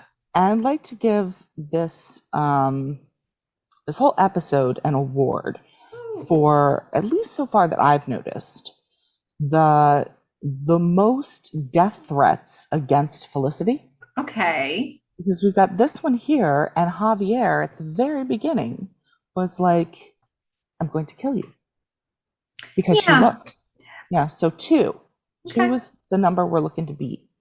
In the future. Okay. Got it. Yeah. I hear you. But I feel like two's a lot. That is a lot. Well, in terms of killing, shall we head to the Ben and Noel stuff? Yeah, I mean, we didn't want to bury the lead here, but we really wanted to talk a lot about social justice and movements before, letting you have dessert. And Getting you Noel to and the best Ben part of this episode. are dessert. Yeah. So all pretty much everything with Noel and Ben here is revolving around the fact that Ben is in Noel's class. And, we had set it up in the very first scene with Ben struggling with his reading, and Felicity had said, maybe you should talk to Noel about it. So that is going to happen here, where they're in Noel's class. On the board, on the blackboard is written social progress, evolution or revolution. That's what is on the board and is as clear as possible what we are meant to be taking away from this side plot. And Yes. What I took away from it was that the entire city of New York didn't have any more hair product because it was all in Ben's hair. oh, okay, Making it so very spiky. shots fired. So spiky. Yeah, spiky hair, spiky Yep. haired Ben. Mm-hmm. So they're in this class, and Noel has posed a question to the class that obviously nobody felt comfortable to answer. So it's one of those like anybody moments that we're walking into. And Ben raises his hand and throws out an interpretation of Eugene Debs. Yes. And Noel's like really appreciative that Ben comes up with a theory, but unfortunately it's the opposite of the conclusion he was meant to draw. But good on Ben to like not just give a one word answer, but be like, well, I think it's Debs because blah blah blah blah blah. Like he walks down a path, it's just the wrong path. And so Noel's like, well, really good point what you just said. Yeah. But it would be the opposite of that, because remember when he said this thing, it was like a very, very soft, like, how can I not fully discourage everybody in the class from raising their hand in the future? And let's give Noel like some credit here. Remember what happened last time he didn't get anyone to raise their hand? Yeah, he just massacred Ruby right on the spot. Yeah. Did not do that this time. So, I mean, lesson learned. Yeah. And he was super nice to Ben. He was like, yes, at one point in the reading, what just came out of your mouth was in fact said. Mm-hmm. However, had you continued reading Mm-hmm. and or understood the rest of the book, you would see that you are in fact completely incorrect. And you know what? In this moment, I kind of feel for Ben because have you ever had like it's been many, many years since I took a test, but for like a class, but I remember so many times with like multiple choice questions where you'd be given these like you could immediately throw two out. One was probably the answer they wanted, but the other one, like of the four, was like actually you can make a case for this being true also. It used to happen to me all the time where I'd be like, well, there's really two answers that could be right here. And I always wished that my brain didn't work that way. Well, unfortunately, it seemed like Noel's question was more of a true or false Mm-hmm. than a multiple choice. Yeah. Yeah. And In unfortunately, Ben's case, he got stuck on one and he got stuck on one piece of language that led him down yeah, a path and it was really like missing the overall point. yeah, But I think, Noel does a good job of being like, I see how you got there. yeah. Thanks for jumping in with that. And like the point was this. And you Um, just slowly see, Ben being like proud of himself. Look, I raised my hand, I put something out there. Noel said something positive about it, and he's like looking good, he's like he's proud of himself. And then as Noel keeps talking, Ben's face just gets like sadder and sadder. Kerpow. Yeah, it's just, Oh, man, we're just having a Ben is stupid episode, and I don't love when we do this. no, I agree. Because he's not, but they're putting it out there in this way. Well, and here's the thing, academics aren't for everyone. He Mm-hmm, has, he's working on emotional intelligence. He's certainly got like a lot of social cues and all that kind of stuff down. Um, you know, well, I've got to tell you, Fish, and I'm not gonna like spoil you hard on this, but Ben is going to become a pretty good student. and hey, look, So like they're we'll showing talk us about, here that he almost doesn't have an aptitude for it. And I'm not sure that that's fair with where they're going to go. So it's like he might not have an interest. He might need to work on like how he's filtering information, but they're going to go from like stuff like this to to Ben's a pretty good student. Um, and I see that coming from a later part of this episode. okay. And maybe we can talk about it. Oh, I'd be I don't want curious to unpack that a little bit because I worry when they do stuff like this that it's like you're going to get to like later seasons and be like, what? He's such an to. idiot. Like if you always thought that by watching this stuff, then it won't ring very true later. But I think, I'm going to be really interested to see where you thought there was room for that because boy, we need it. yeah, I think we have to separate out smart from well educated. Mm, I think Ben is smart, but we'll see later in this episode. He says, "I didn't actually do anything in high school." Like, mm-hmm, and I kind of feel bad. Like he's not well educated. So when he comes into a class where other people already know how to study, they mm-hmm, already know the techniques that work for them. They know how many M&Ms they need to eat mm-hmm. in what amount of time. Maybe they have a passing familiarity with certain Topics that West, they're yeah, like, yeah. certain history, certain Western philosophers. Um, you know, it's not something he paid attention to. So Yeah. he's got some catch up to do. Yeah, that's really true.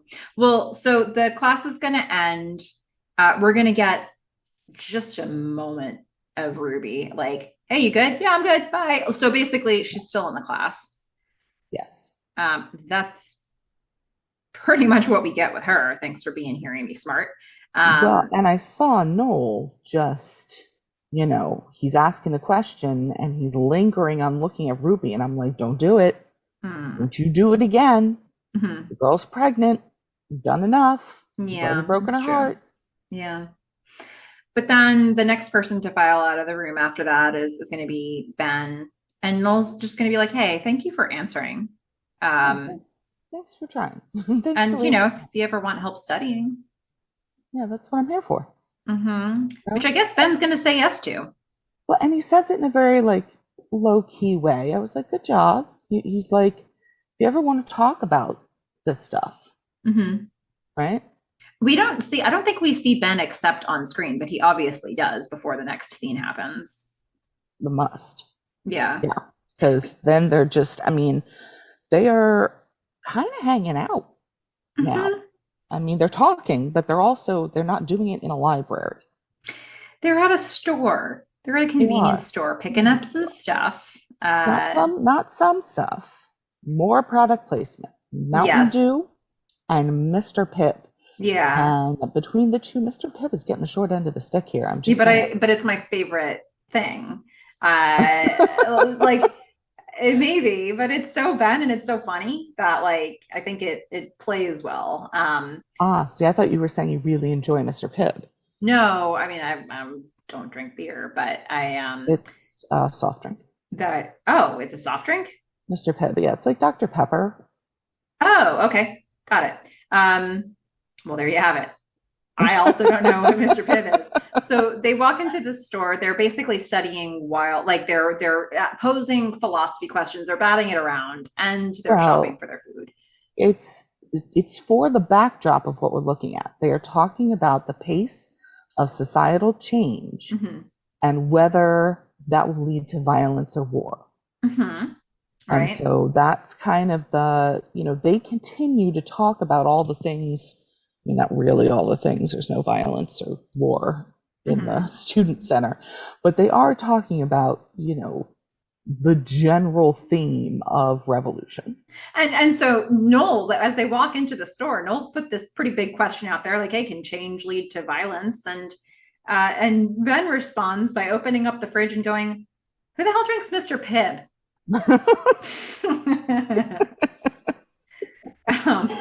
Yeah. I love them in this episode. I love them so much it hurts me. They're great. And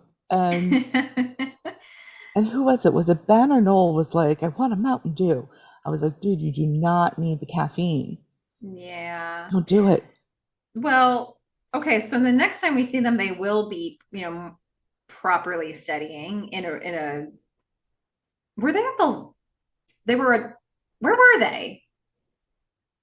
I thought they were at they weren't at Ben's apartment, and they weren't. I'm getting stuck on this too. Apartment. I think they were in.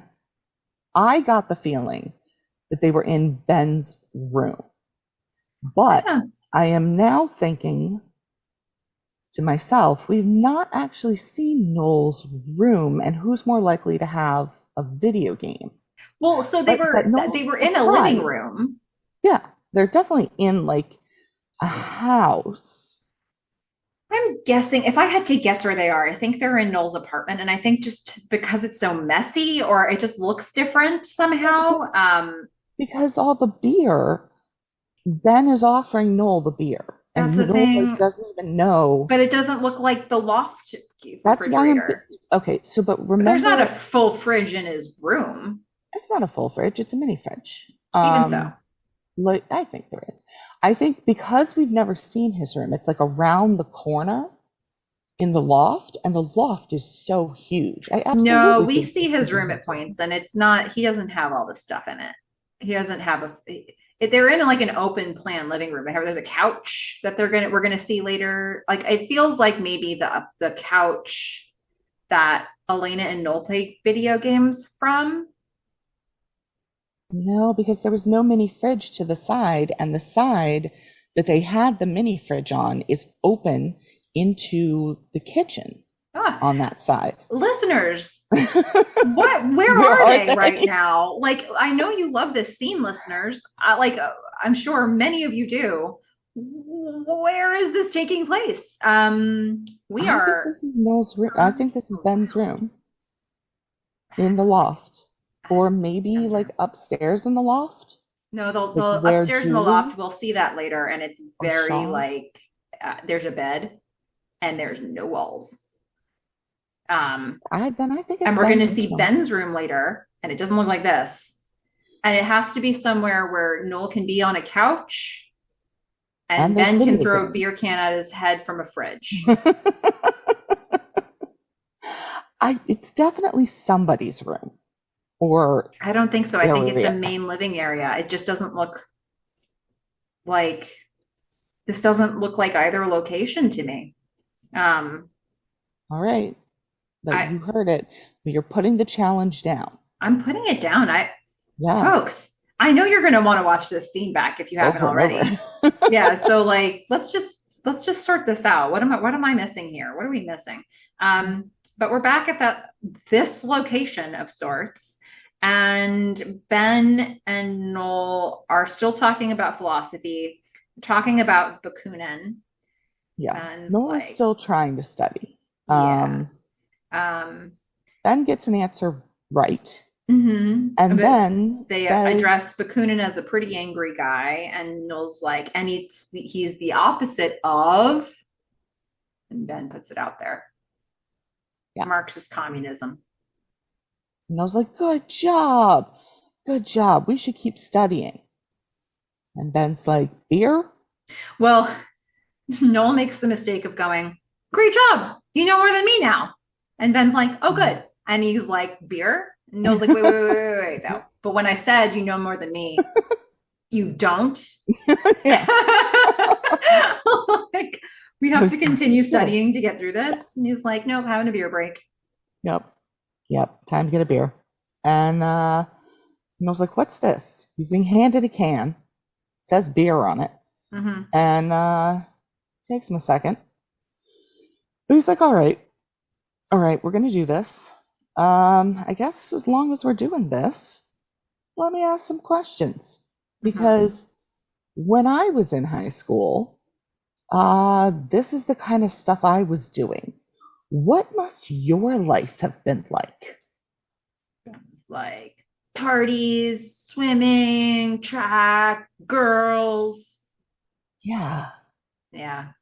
And Noel is sitting there going, gosh, I wish that was my life. But what he actually says is, we had diametrically opposed high school experiences, I which sometimes is like to why use, yeah. he did not ever get laid in high school, because he says stuff like that. Although I guess he did because of Hannah. Well, I sometimes like to use the term diametrically opposed, and I always think of Noel when I do it. This has come up for me in real life on a number of occasions. Yeah, but you took it from a show, so I that's did. okay. You were like, hey, cute A boy show that nobody this. knows. Like nobody. The people that I've used this with have no idea what I'm referring to. But I'm like, huh, we're diametrically opposed on this. And they're like, you idiot. You know how it is. And Ben here, and this is the scene I was talking about. Ben says, this is what I did in high school. I actually feel bad that I didn't do any work. Like, I got B's, I got C's, I didn't flunk anything. I probably should have. So again, this is just, he didn't try on the academic side. Doesn't mean he's not smart, just means he was, drinking and playing sports and having sex. Like, yeah, he certainly doesn't have a study process. He was having a good time. Yeah. Well, fish. Thank goodness they brought the beer out, because boy, this is really going to escalate us quick. Next time we see Ben and Noel, they are however many drinks in. All but two. All but 2 drinks in. And they're at least buzzed, if not drunk. Oh, they're drunk. They're drunk. And they're playing, did you say Street Fighter?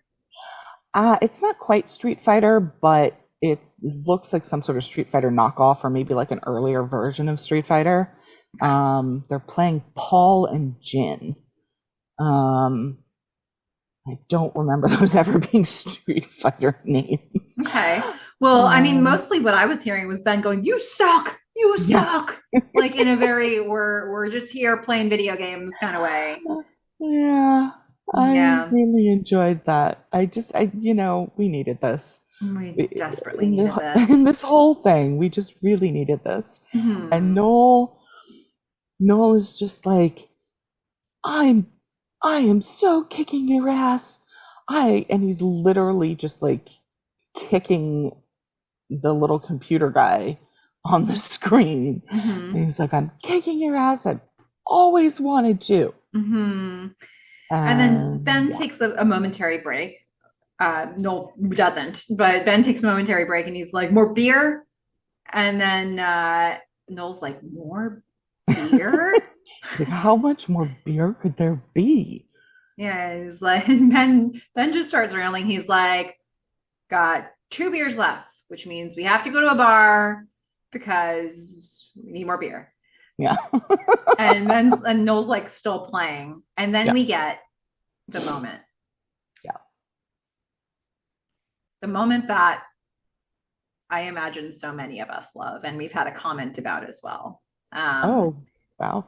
It is the moment where a beer can sails across the room and connects directly with Noel's head. And you hear like the tinny, like the aluminum sound of a beer can connecting with a head directly. And I can't even remember, like, did Ben say like catch or anything? He was like, "Here." Chuck it. Okay. Yeah. And he just throws the beer because it's obviously the best way to do this. Directly connects with Noel's head. Like almost knocks him off the couch backwards. Yes. And Noel's like, "Ow!" And he's, like holding his head, and he stands up and he's doing Noel stuff and being all complainy, which is fair because that beer can hit him really hard. And then, Ben. What does Ben do?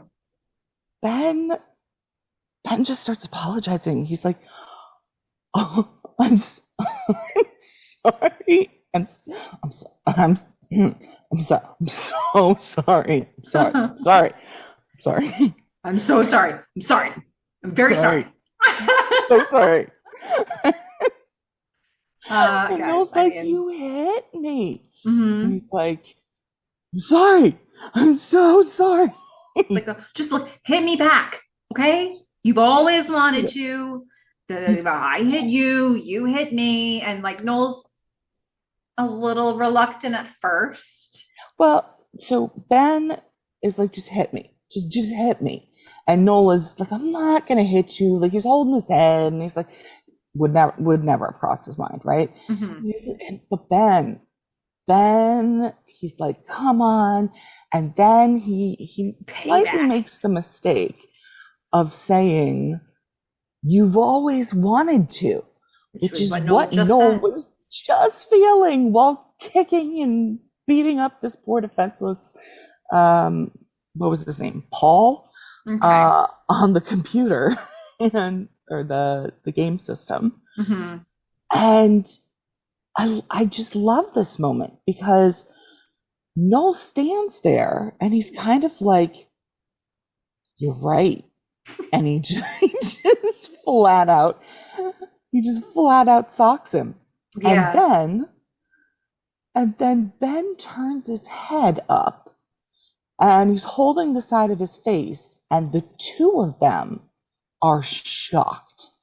Yeah. Neither one of them can believe what just happened. Mm-hmm.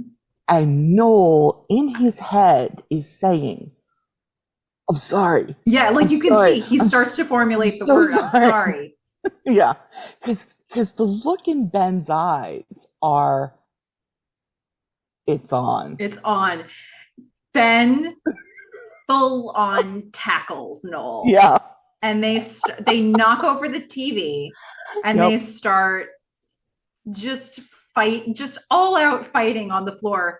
Yep. What I love about this shot is I don't even know how the TV falls over, it's on its side, and we are looking, and Noel and Ben are sort of behind. The TV is closer to the camera, and we see Ben and Noel on their sides in the same direction, fighting just like like whatever the game this is.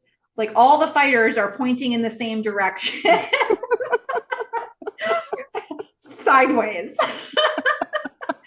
I love it so much. It was such a great camera choice. Bonus points to Barnett Kellman. Okay. Thank you for this scene. Thank you for this. We enjoyed it. We will enjoy it again and again and again. We already enjoyed it twice. I just want to say, Fish, I remember, and I teased this in our last podcast, but this is one of the episodes, this is one of the scenes that I remember watching with you in college, and you got as much joy out of it. we together got as much joy out of it as we got this time, like word for word. And yeah, it held up. It held up beautifully. I mean, it's artwork. Yeah. At one point, as we were watching the episode taking notes, you asked me to pause, and you were like, I'm sorry. I did. It's like, this is great. Well, it's because when they started fighting, I couldn't take notes. I was like, I just have to watch this happen. Genius. And I was like, can you pause it? And then, I did. I'm sorry. I'm sorry. I'm just going to throw in a note from an optimist here, even though we have a little bit more fun Ben and Noel stuff to do. Note from an optimist. Ben, look, I'm not necessarily always like a let's put up our fists sort of person here. But Ben and Noel needed a physical altercation. We needed them to have a physical altercation. Yes. It was everything we all wanted. Yep. That's it. I wrote that down. I literally wrote, we needed this to happen. Yeah. It reminds me of in high school, I was playing on a water polo team that wasn't part of my high school. Mm-hmm. You just sort of played on these teams when it wasn't your season. Okay.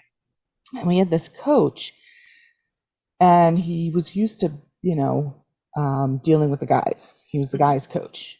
And he comes on deck, and he's clearly never dealt with girls before. Ooh.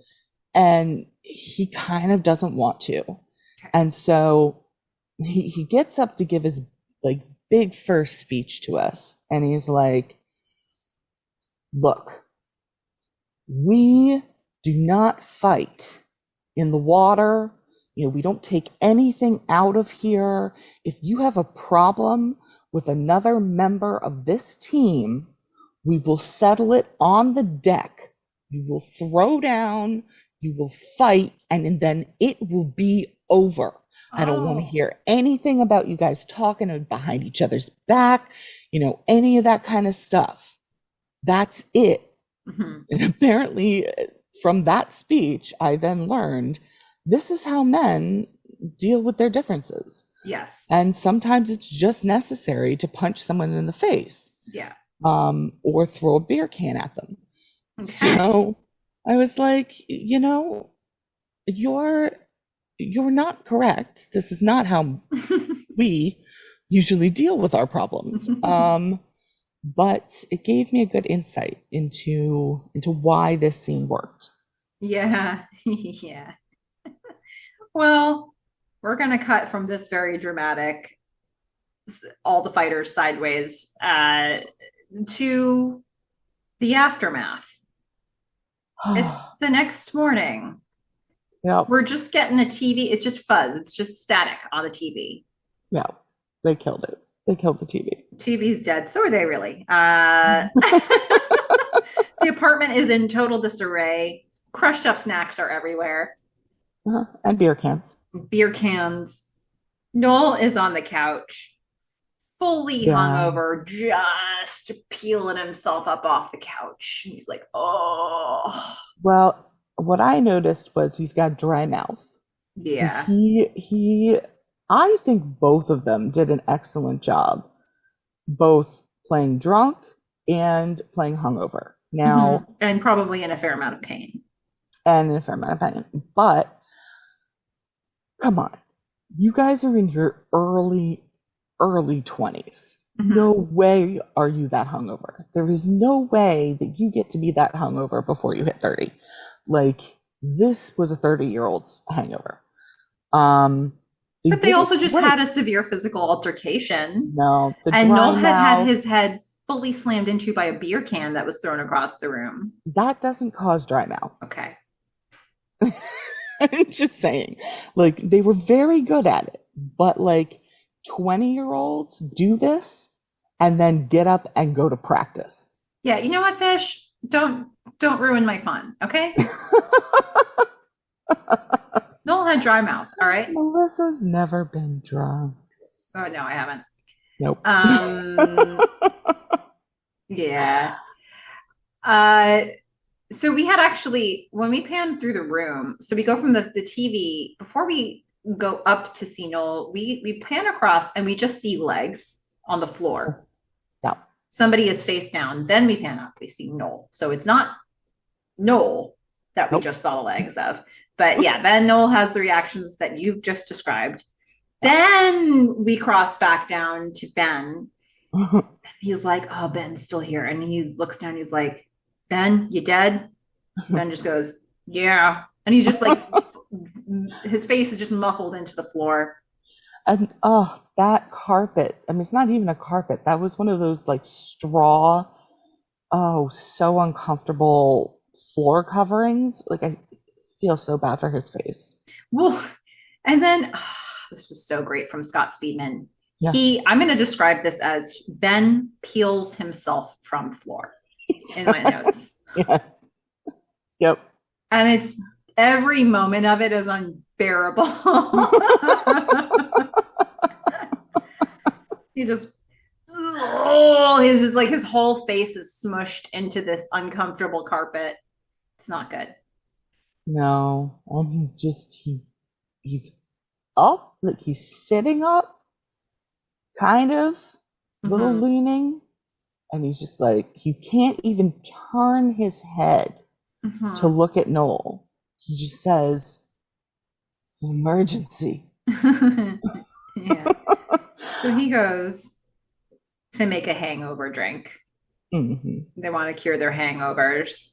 And Ben starts pouring, he's got a whole bunch of ingredients. What was it? Tomato juice, Lime juice, an egg. eggs, tomato juice. It's a fourth thing, I think. Yeah, I don't think it was celery because he's not making a Bloody Mary. But like, okay, again, I know like 98% of you don't need this advice, but like on the off chance that we find ourselves a young person listening to this, best hangover cure is tomato soup. Something about tomatoes. That's if you don't want to just keep drinking. Some people say it's like a burger, but depending on how drunk you got, you will puke. Tomato soup and lots of water and Alka-Seltzer. That's what you want.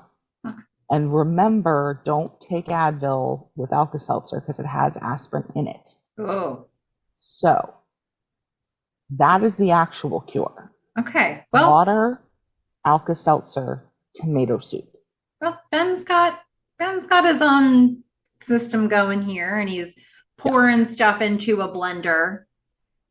And Noel poses the very important question. Okay, so we got in a fight. Who won it? Yeah, and Ben just, I love I love Ben. He's so casual about this. He's blending, and he just is like, as he's saying this, he turns to look at Noel right in the eye and says, I really don't think it was you. And then he turns the blender on, and Noel's like, ah. Well, So then here's my question, because I was going to ask you to go back and play this again, because what I heard Noel say is not what was in the script. And maybe I just like heard it wrong, because I thought that he said, that's what I was just going to say to you. But in the script, there's no to you. He just says, that's what I was going to say. Yeah, that's what I heard. Okay. Because the meaning of those two things is very different. The thing that Right. you thought he said would have meant I thought I won. Right. But that's not what I heard. I thought Noel was agreeing that he thought he got his ass kicked. And that's where I was like, okay. Because honestly, neither one of them looks too bad. Yeah. It doesn't seem like there's a clear winner here. And I will say, up when they like Noel hits Ben for the first time, I mean, I don't know if he's just like grown since season one. He's definitely filled out, Yeah. but he looks taller than Scott Speedman. Could be. I It mean, looks maybe like just they the mostly angle. were wrestling once they got down on the ground, which would mean you probably have bruises all over your body, but not necessarily your face. But But I would have felt really bad for season one Noel to fight season one Ben. yeah. Here, I feel like they were much more evenly matched. Mhm. So I kind of felt like Noel could have gotten away with saying, like, I think I held my own. Yeah, fair enough. Well, we're going to get, I think, one more scene with them where they're just finishing up studying. They like say the final thing, they close their books. Marks. Feels like we're Done. never studying together again, right?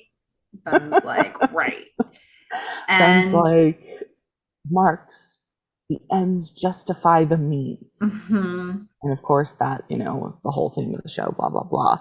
And Noel just looks at him and says, promise me we won't have to study it again. Yeah. Yeah. And they're like, yeah, all right. But then they're still going to keep sitting together. No one is moving at this point. Well, they just turn on the well, Ben goes to turn on the TV and he's flipping through a couple channels up until he sees Felicity, who is at that very moment giving her disastrous live interview. Yep. And you know, they get to the point where, so now we're flipping between like the interview happening live at the health center and Ben and Noel watching it, which I thought was cool that we kind of we see it from the two angles. And at the point when Felicity says, can I start over? Ben's like, no, you're on live TV. Yeah. And then when Julie comes on the screen, Noel and Ben are just staring mouths agape at Julie, telling her whole story to everybody who's watching TV. And at the end of Julie's speech, there's just a chorus of people, or like, it's more of a round of people saying, oh my God. You like, she says it, and Noel and Ben say it, and everybody's just like, oh my God. It's all hitting them what Julie just did. And yeah, they're impressed. I think one or both of them says, wow. But that sort of being absorbed in the television thing that they're doing, mm-hmm. I think, had that ever happened to you, like you'd be slightly less impressed with them. That's just what you do when you're hungover and you can't focus on anything else, and you just have to kind of, your head is fuzzy and you're like, I must look at this. It's the only thing I can do right now. Well, I do like that when they stopped and they saw people that they knew on the TV, Noel just says, do you see this too? Yeah. Like, I need to just double check that I'm okay here. May have a concussion. Yeah. Not sure. They did a really good job. They really, They were amazing. So much love for them. So well, good. Fish, did you find any censorable lines here that you wanted to address? I did. I found two. Oh. I will say the second one's better. Okay. Well, let's move into our "What the glove did they say?" segment. Love that intro. Mm-hmm. Love it. All right, we are now in that segment. So this one that we went over earlier is just Javier and Ben and Dean and DeLuca. And Javier says, "Oh my God, he's walking over here. Benjamin, pretend we're..."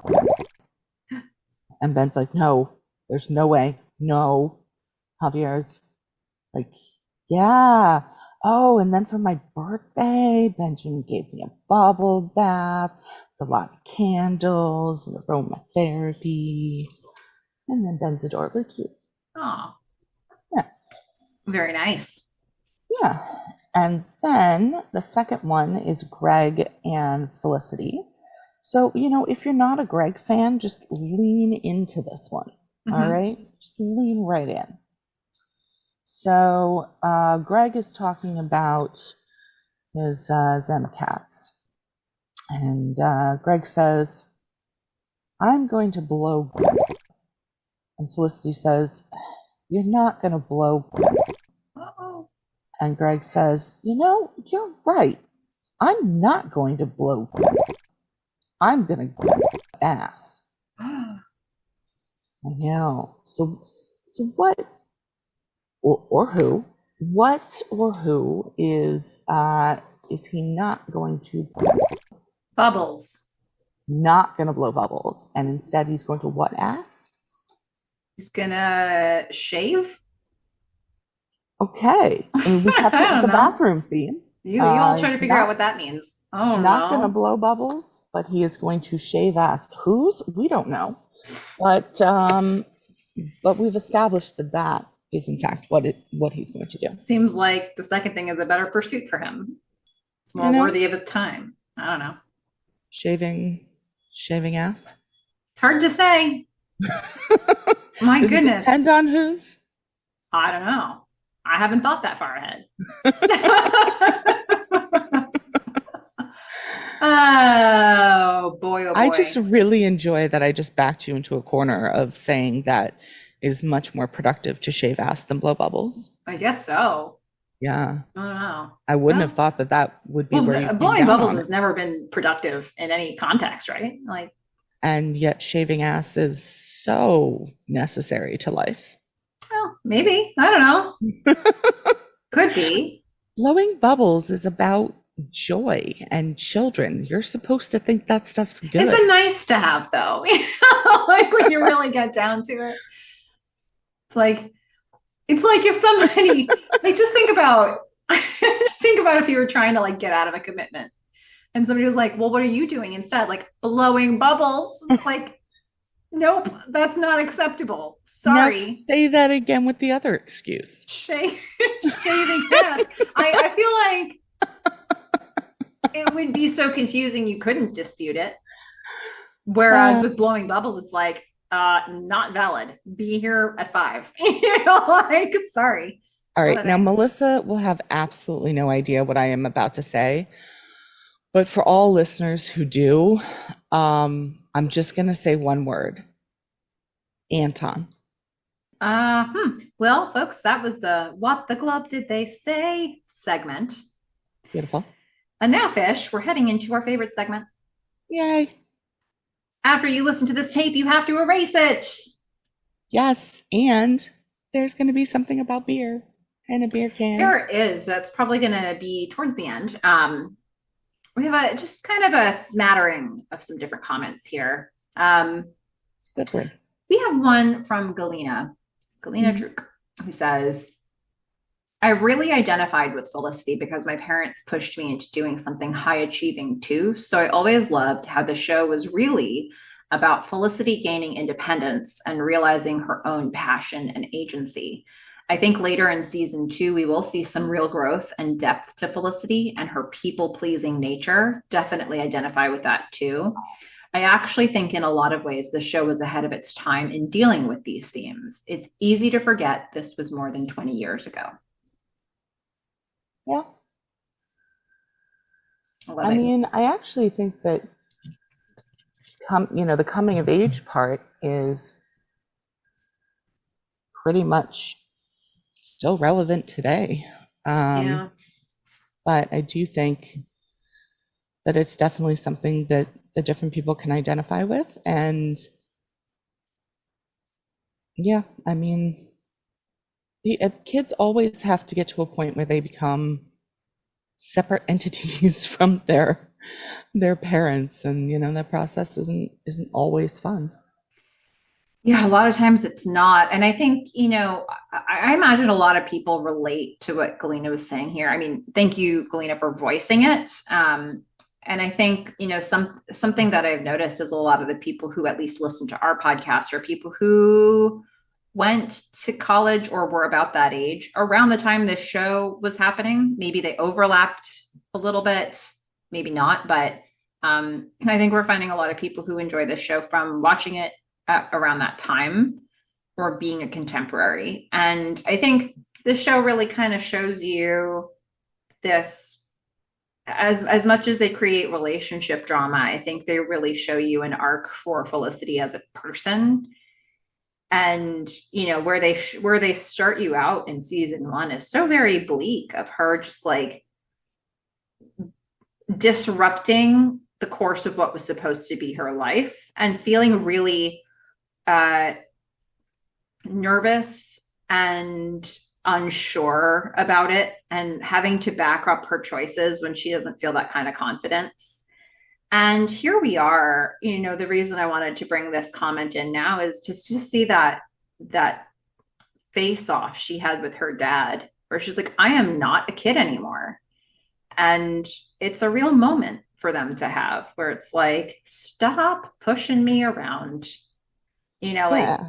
I know my mind and this is what my mind's telling me to do. And what a big bull. She was always standing up to him in her choices, but never with this kind of conviction. Yeah, and they've also raised the stakes on it, because before it was like she still kind of had her family to fall back on. It was like, yeah, I can go back to Stanford, like my parents will take care of me, and I am making this decision. Now she could end up with a police record. Mm-hmm. And I will say, like, that's no joke. Like, I know someone, it's not Melissa. I'm not going to say any other information about them, but they participated in protests around, around race and arrests, and they are fairly young, like around like maybe a little bit older than Felicity, and they got like clubbed on the back of the head by the cops. Their friends got maced. They got thrown in jail and booked as a felony, and then it got dropped down. But they lost out on a really major job opportunity, like really, really major, important job opportunity. Because when you search their name on the internet, the arrest record shows up, even though all charges were dropped. So, this is not a joke. Mm-hmm. She really is raising the stakes, and they have done that, I think, successfully with this episode. Mm-hmm. Mm-hmm. She not only has to be herself, stand up to her parents, but stand up to society. Yeah. Well, loving that comment. So I'm gonna switch gears here. We have a comment from @HeatherM O'Brien_ on Instagram. I love Dr. Pavone. She has an old school vibe and seems to always get to the heart of what's at stake. She's a no BS kind of person, calls it like she sees it, an epic mix of raw and realness with a solid heart, just a bit rough and smoky around the edges. We have other comments about Pavone as well, but I just wanted to bring that one in for this one because we got that scene with her. Like is basically the very pithy scene from Dr. Pavone where she's like, not Greg's issue, you funny kid. This is your thing. Like, It's just, like, boy.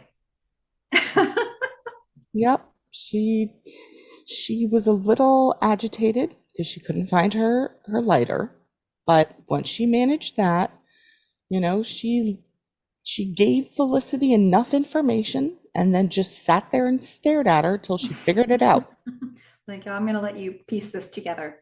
You've got Yeah. all the information you need to do that. Yeah. Yeah. I've arranged it pretty well. You just need to like slightly push it together. There you go. Good job. Yeah. I mean, Heather O'Brien, anytime we can talk up Pavone, I'll do it. It's my job. Yep. Well, okay. So now we posed a question about the last episode, and at Insta.Mickey has some thoughts. So Insta.Mickey says, you guys were wondering why the name of the episode was Things Change.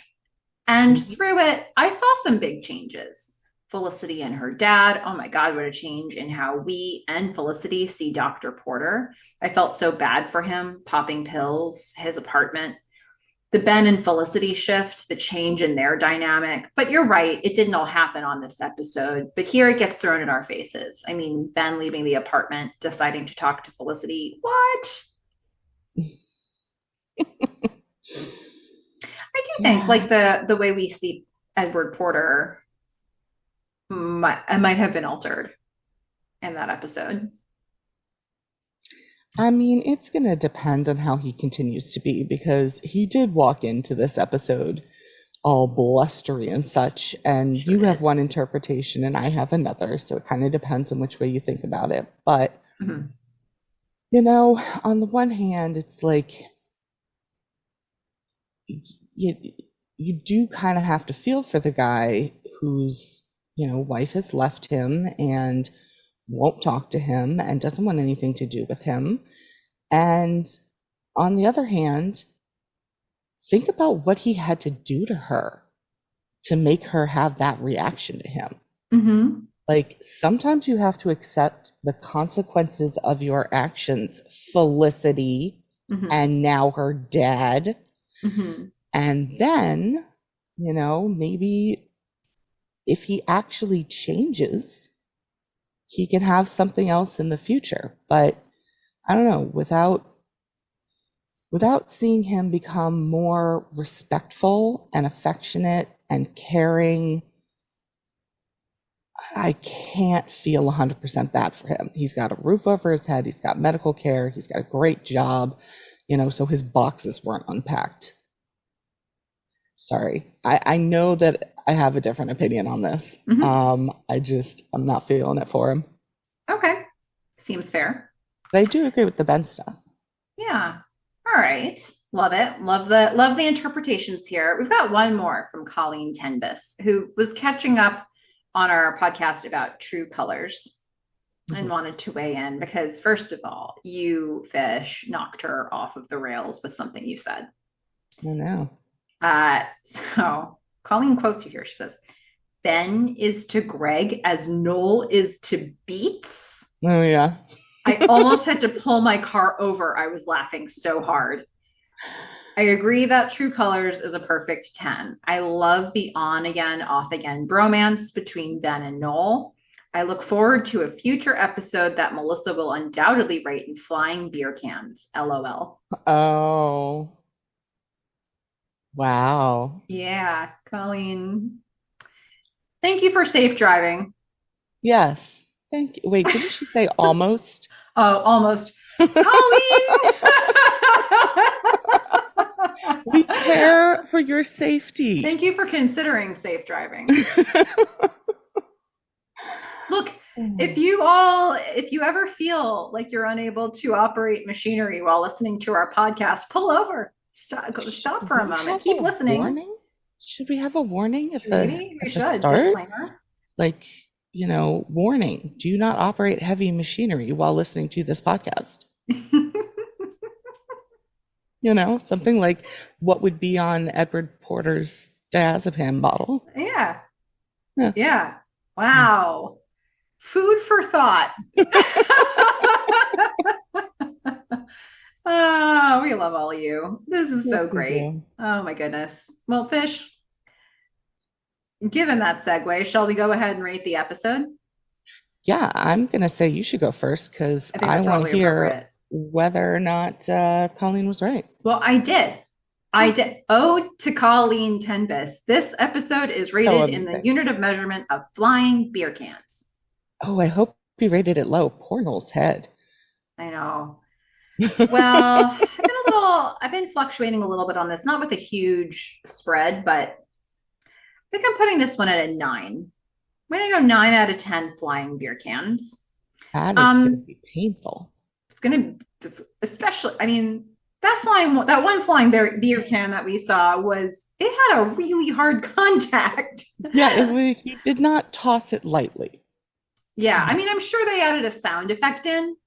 Yes. Whoever threw that beer can, by the way, like major league pitcher, that's what they should be. I don't know. In my mind, it was Scott Speedman because maybe he had a beef with Noel and they just needed. No, wait, he had a beef with Scott Foley and they just needed to, like, have it out. Could be. That could be. Well, okay. So I said 9 out of 10. And here's the thing. I so hate politics I know. that when this episode comes up, I don't look forward to it at all. I'm just like, I could be anywhere but here. But don't you just like skip through and watch the Ben and Noel scenes? But so no, but Oh, when I really sat with this and I really looked at the episode, I thought they did a very like from an episode construction standpoint and from like the way they balanced serious topics and lighthearted stuff. I mean, I think the Ben and Noel stuff lifts this a lot. But when I actually looked at the construction of the episode, I thought it was really solid. Um, I have to put away that we're getting into a topic that is not that interesting to me in terms of like getting deeply into protesting and politicking and and that's not even to like come down on any side of the issue because I'm just it's not a thing I really want to unpack. But like the when I put that away to watch it with you, it was like when I actually watched the scenes they gave us, it's like, they really set up a lot of things that they did here. There was a lot of payoff. They involved a lot of the characters. Um, it was an episode that certainly feels distinct. And yeah, I mean, and I loved some of the directorial choices and some of the camera angles. I mean, that angle with the TV and Ben and Noel, it there's stuff that they did here that like the way they shot Ben and Noel getting up in the morning hungover was almost poetic. It was like artistically, like, how can we make the audience feel this pain? Um, I thought they did some really good stuff in this episode, despite like I didn't want to like it. Like like I didn't want to be interested in it. it got a And 9 in spite of itself. yeah, it really was. So I was surprised. But what do you think of this one, Fish? So I haven't said it in a while. I rate in glubs. That's always my unit of measurement. Mhm. And I know I just haven't said it. Mhm. So everything I rate is in glubs.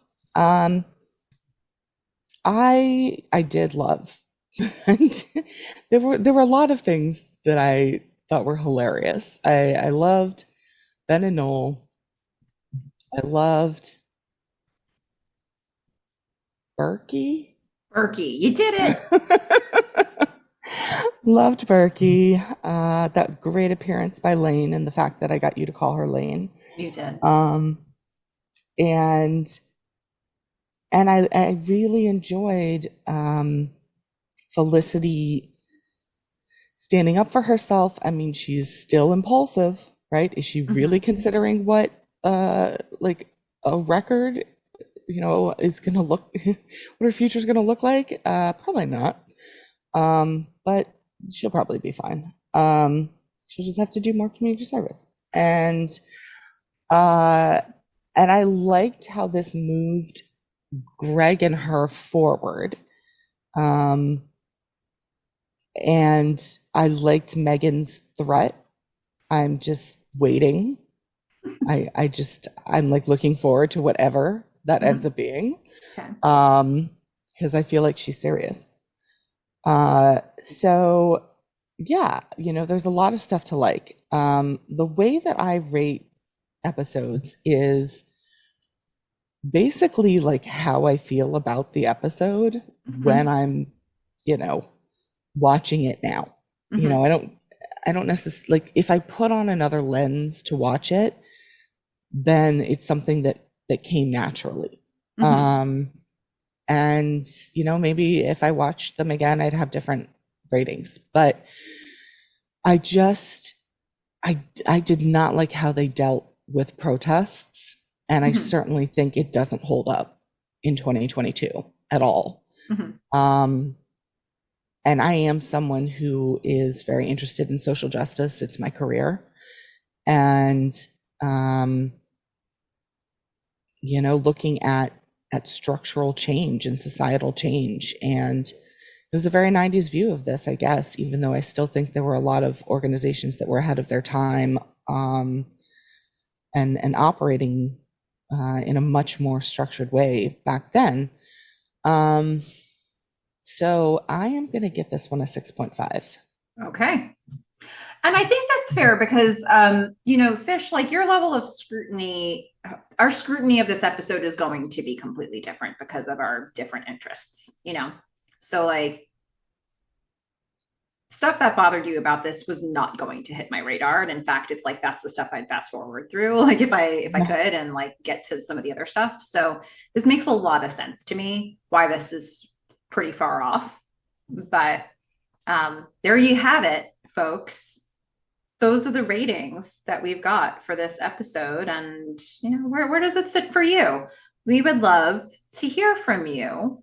Get, whatever feedback you have, maybe about this episode or other episodes or season 2 or Felicity fan art. You can write to us at themelissafish@gmail.com. That's Melissa with 1 L, 2 S's, themelissafish@gmail.com. You can also find us and so many other really cool people on Instagram at Felicity Podcast.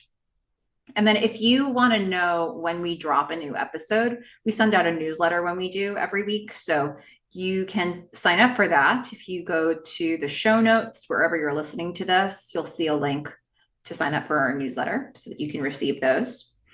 And, if you want to continue to expand this community, maybe meet some other people or at least introduce some other people who enjoy the show Felicity to this podcast, go ahead and rate or review us if you have those options wherever you're listening to this podcast. Just helps more people find it.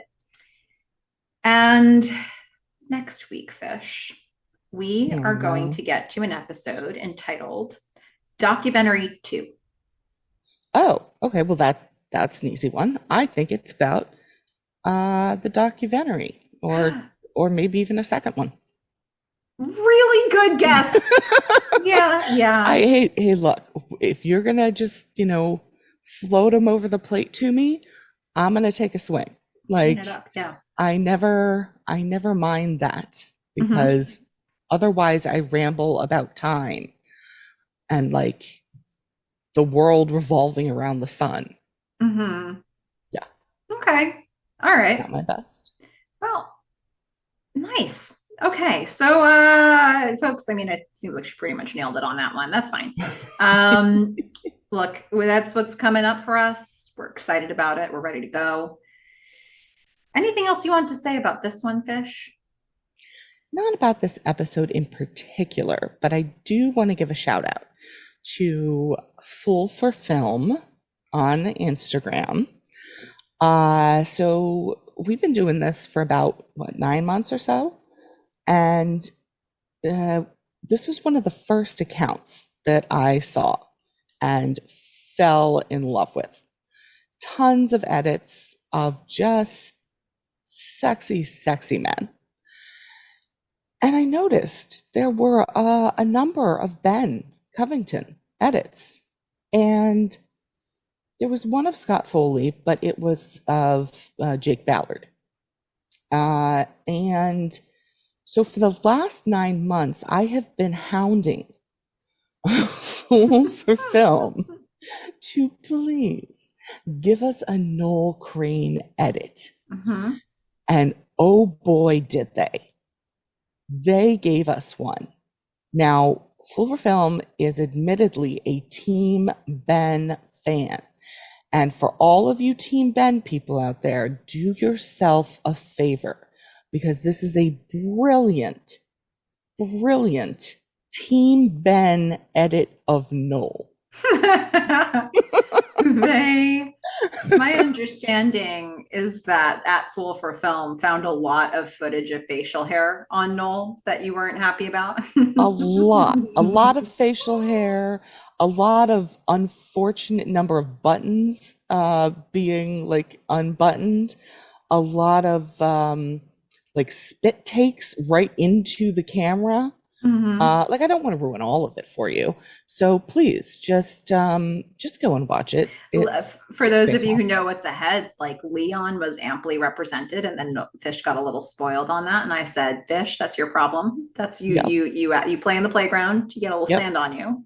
That's what happens, you know, and I'm okay with it, because I looked at it and I was like, Leon, that's just Noel spelled backwards. Sure is. Leon? And then I was like, oh my goodness, he doesn't, does he?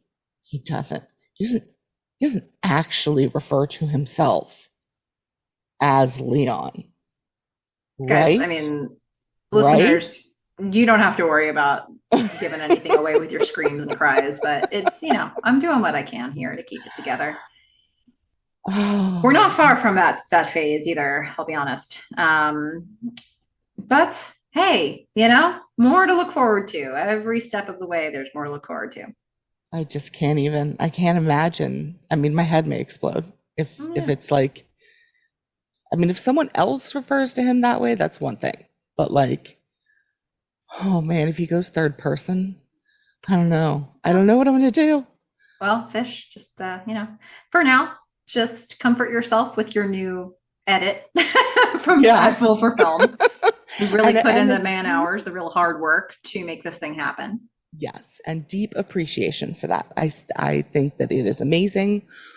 Go to them on Instagram, give them a follow, watch all of their other edits. They're brilliant. They're just brilliant. Awesome. Yeah. Well, I think otherwise we've pretty much covered it for today. So until next time, Fish, don't hook up with Ben while I'm gone. I'm a fish. Bye. Bye, everyone.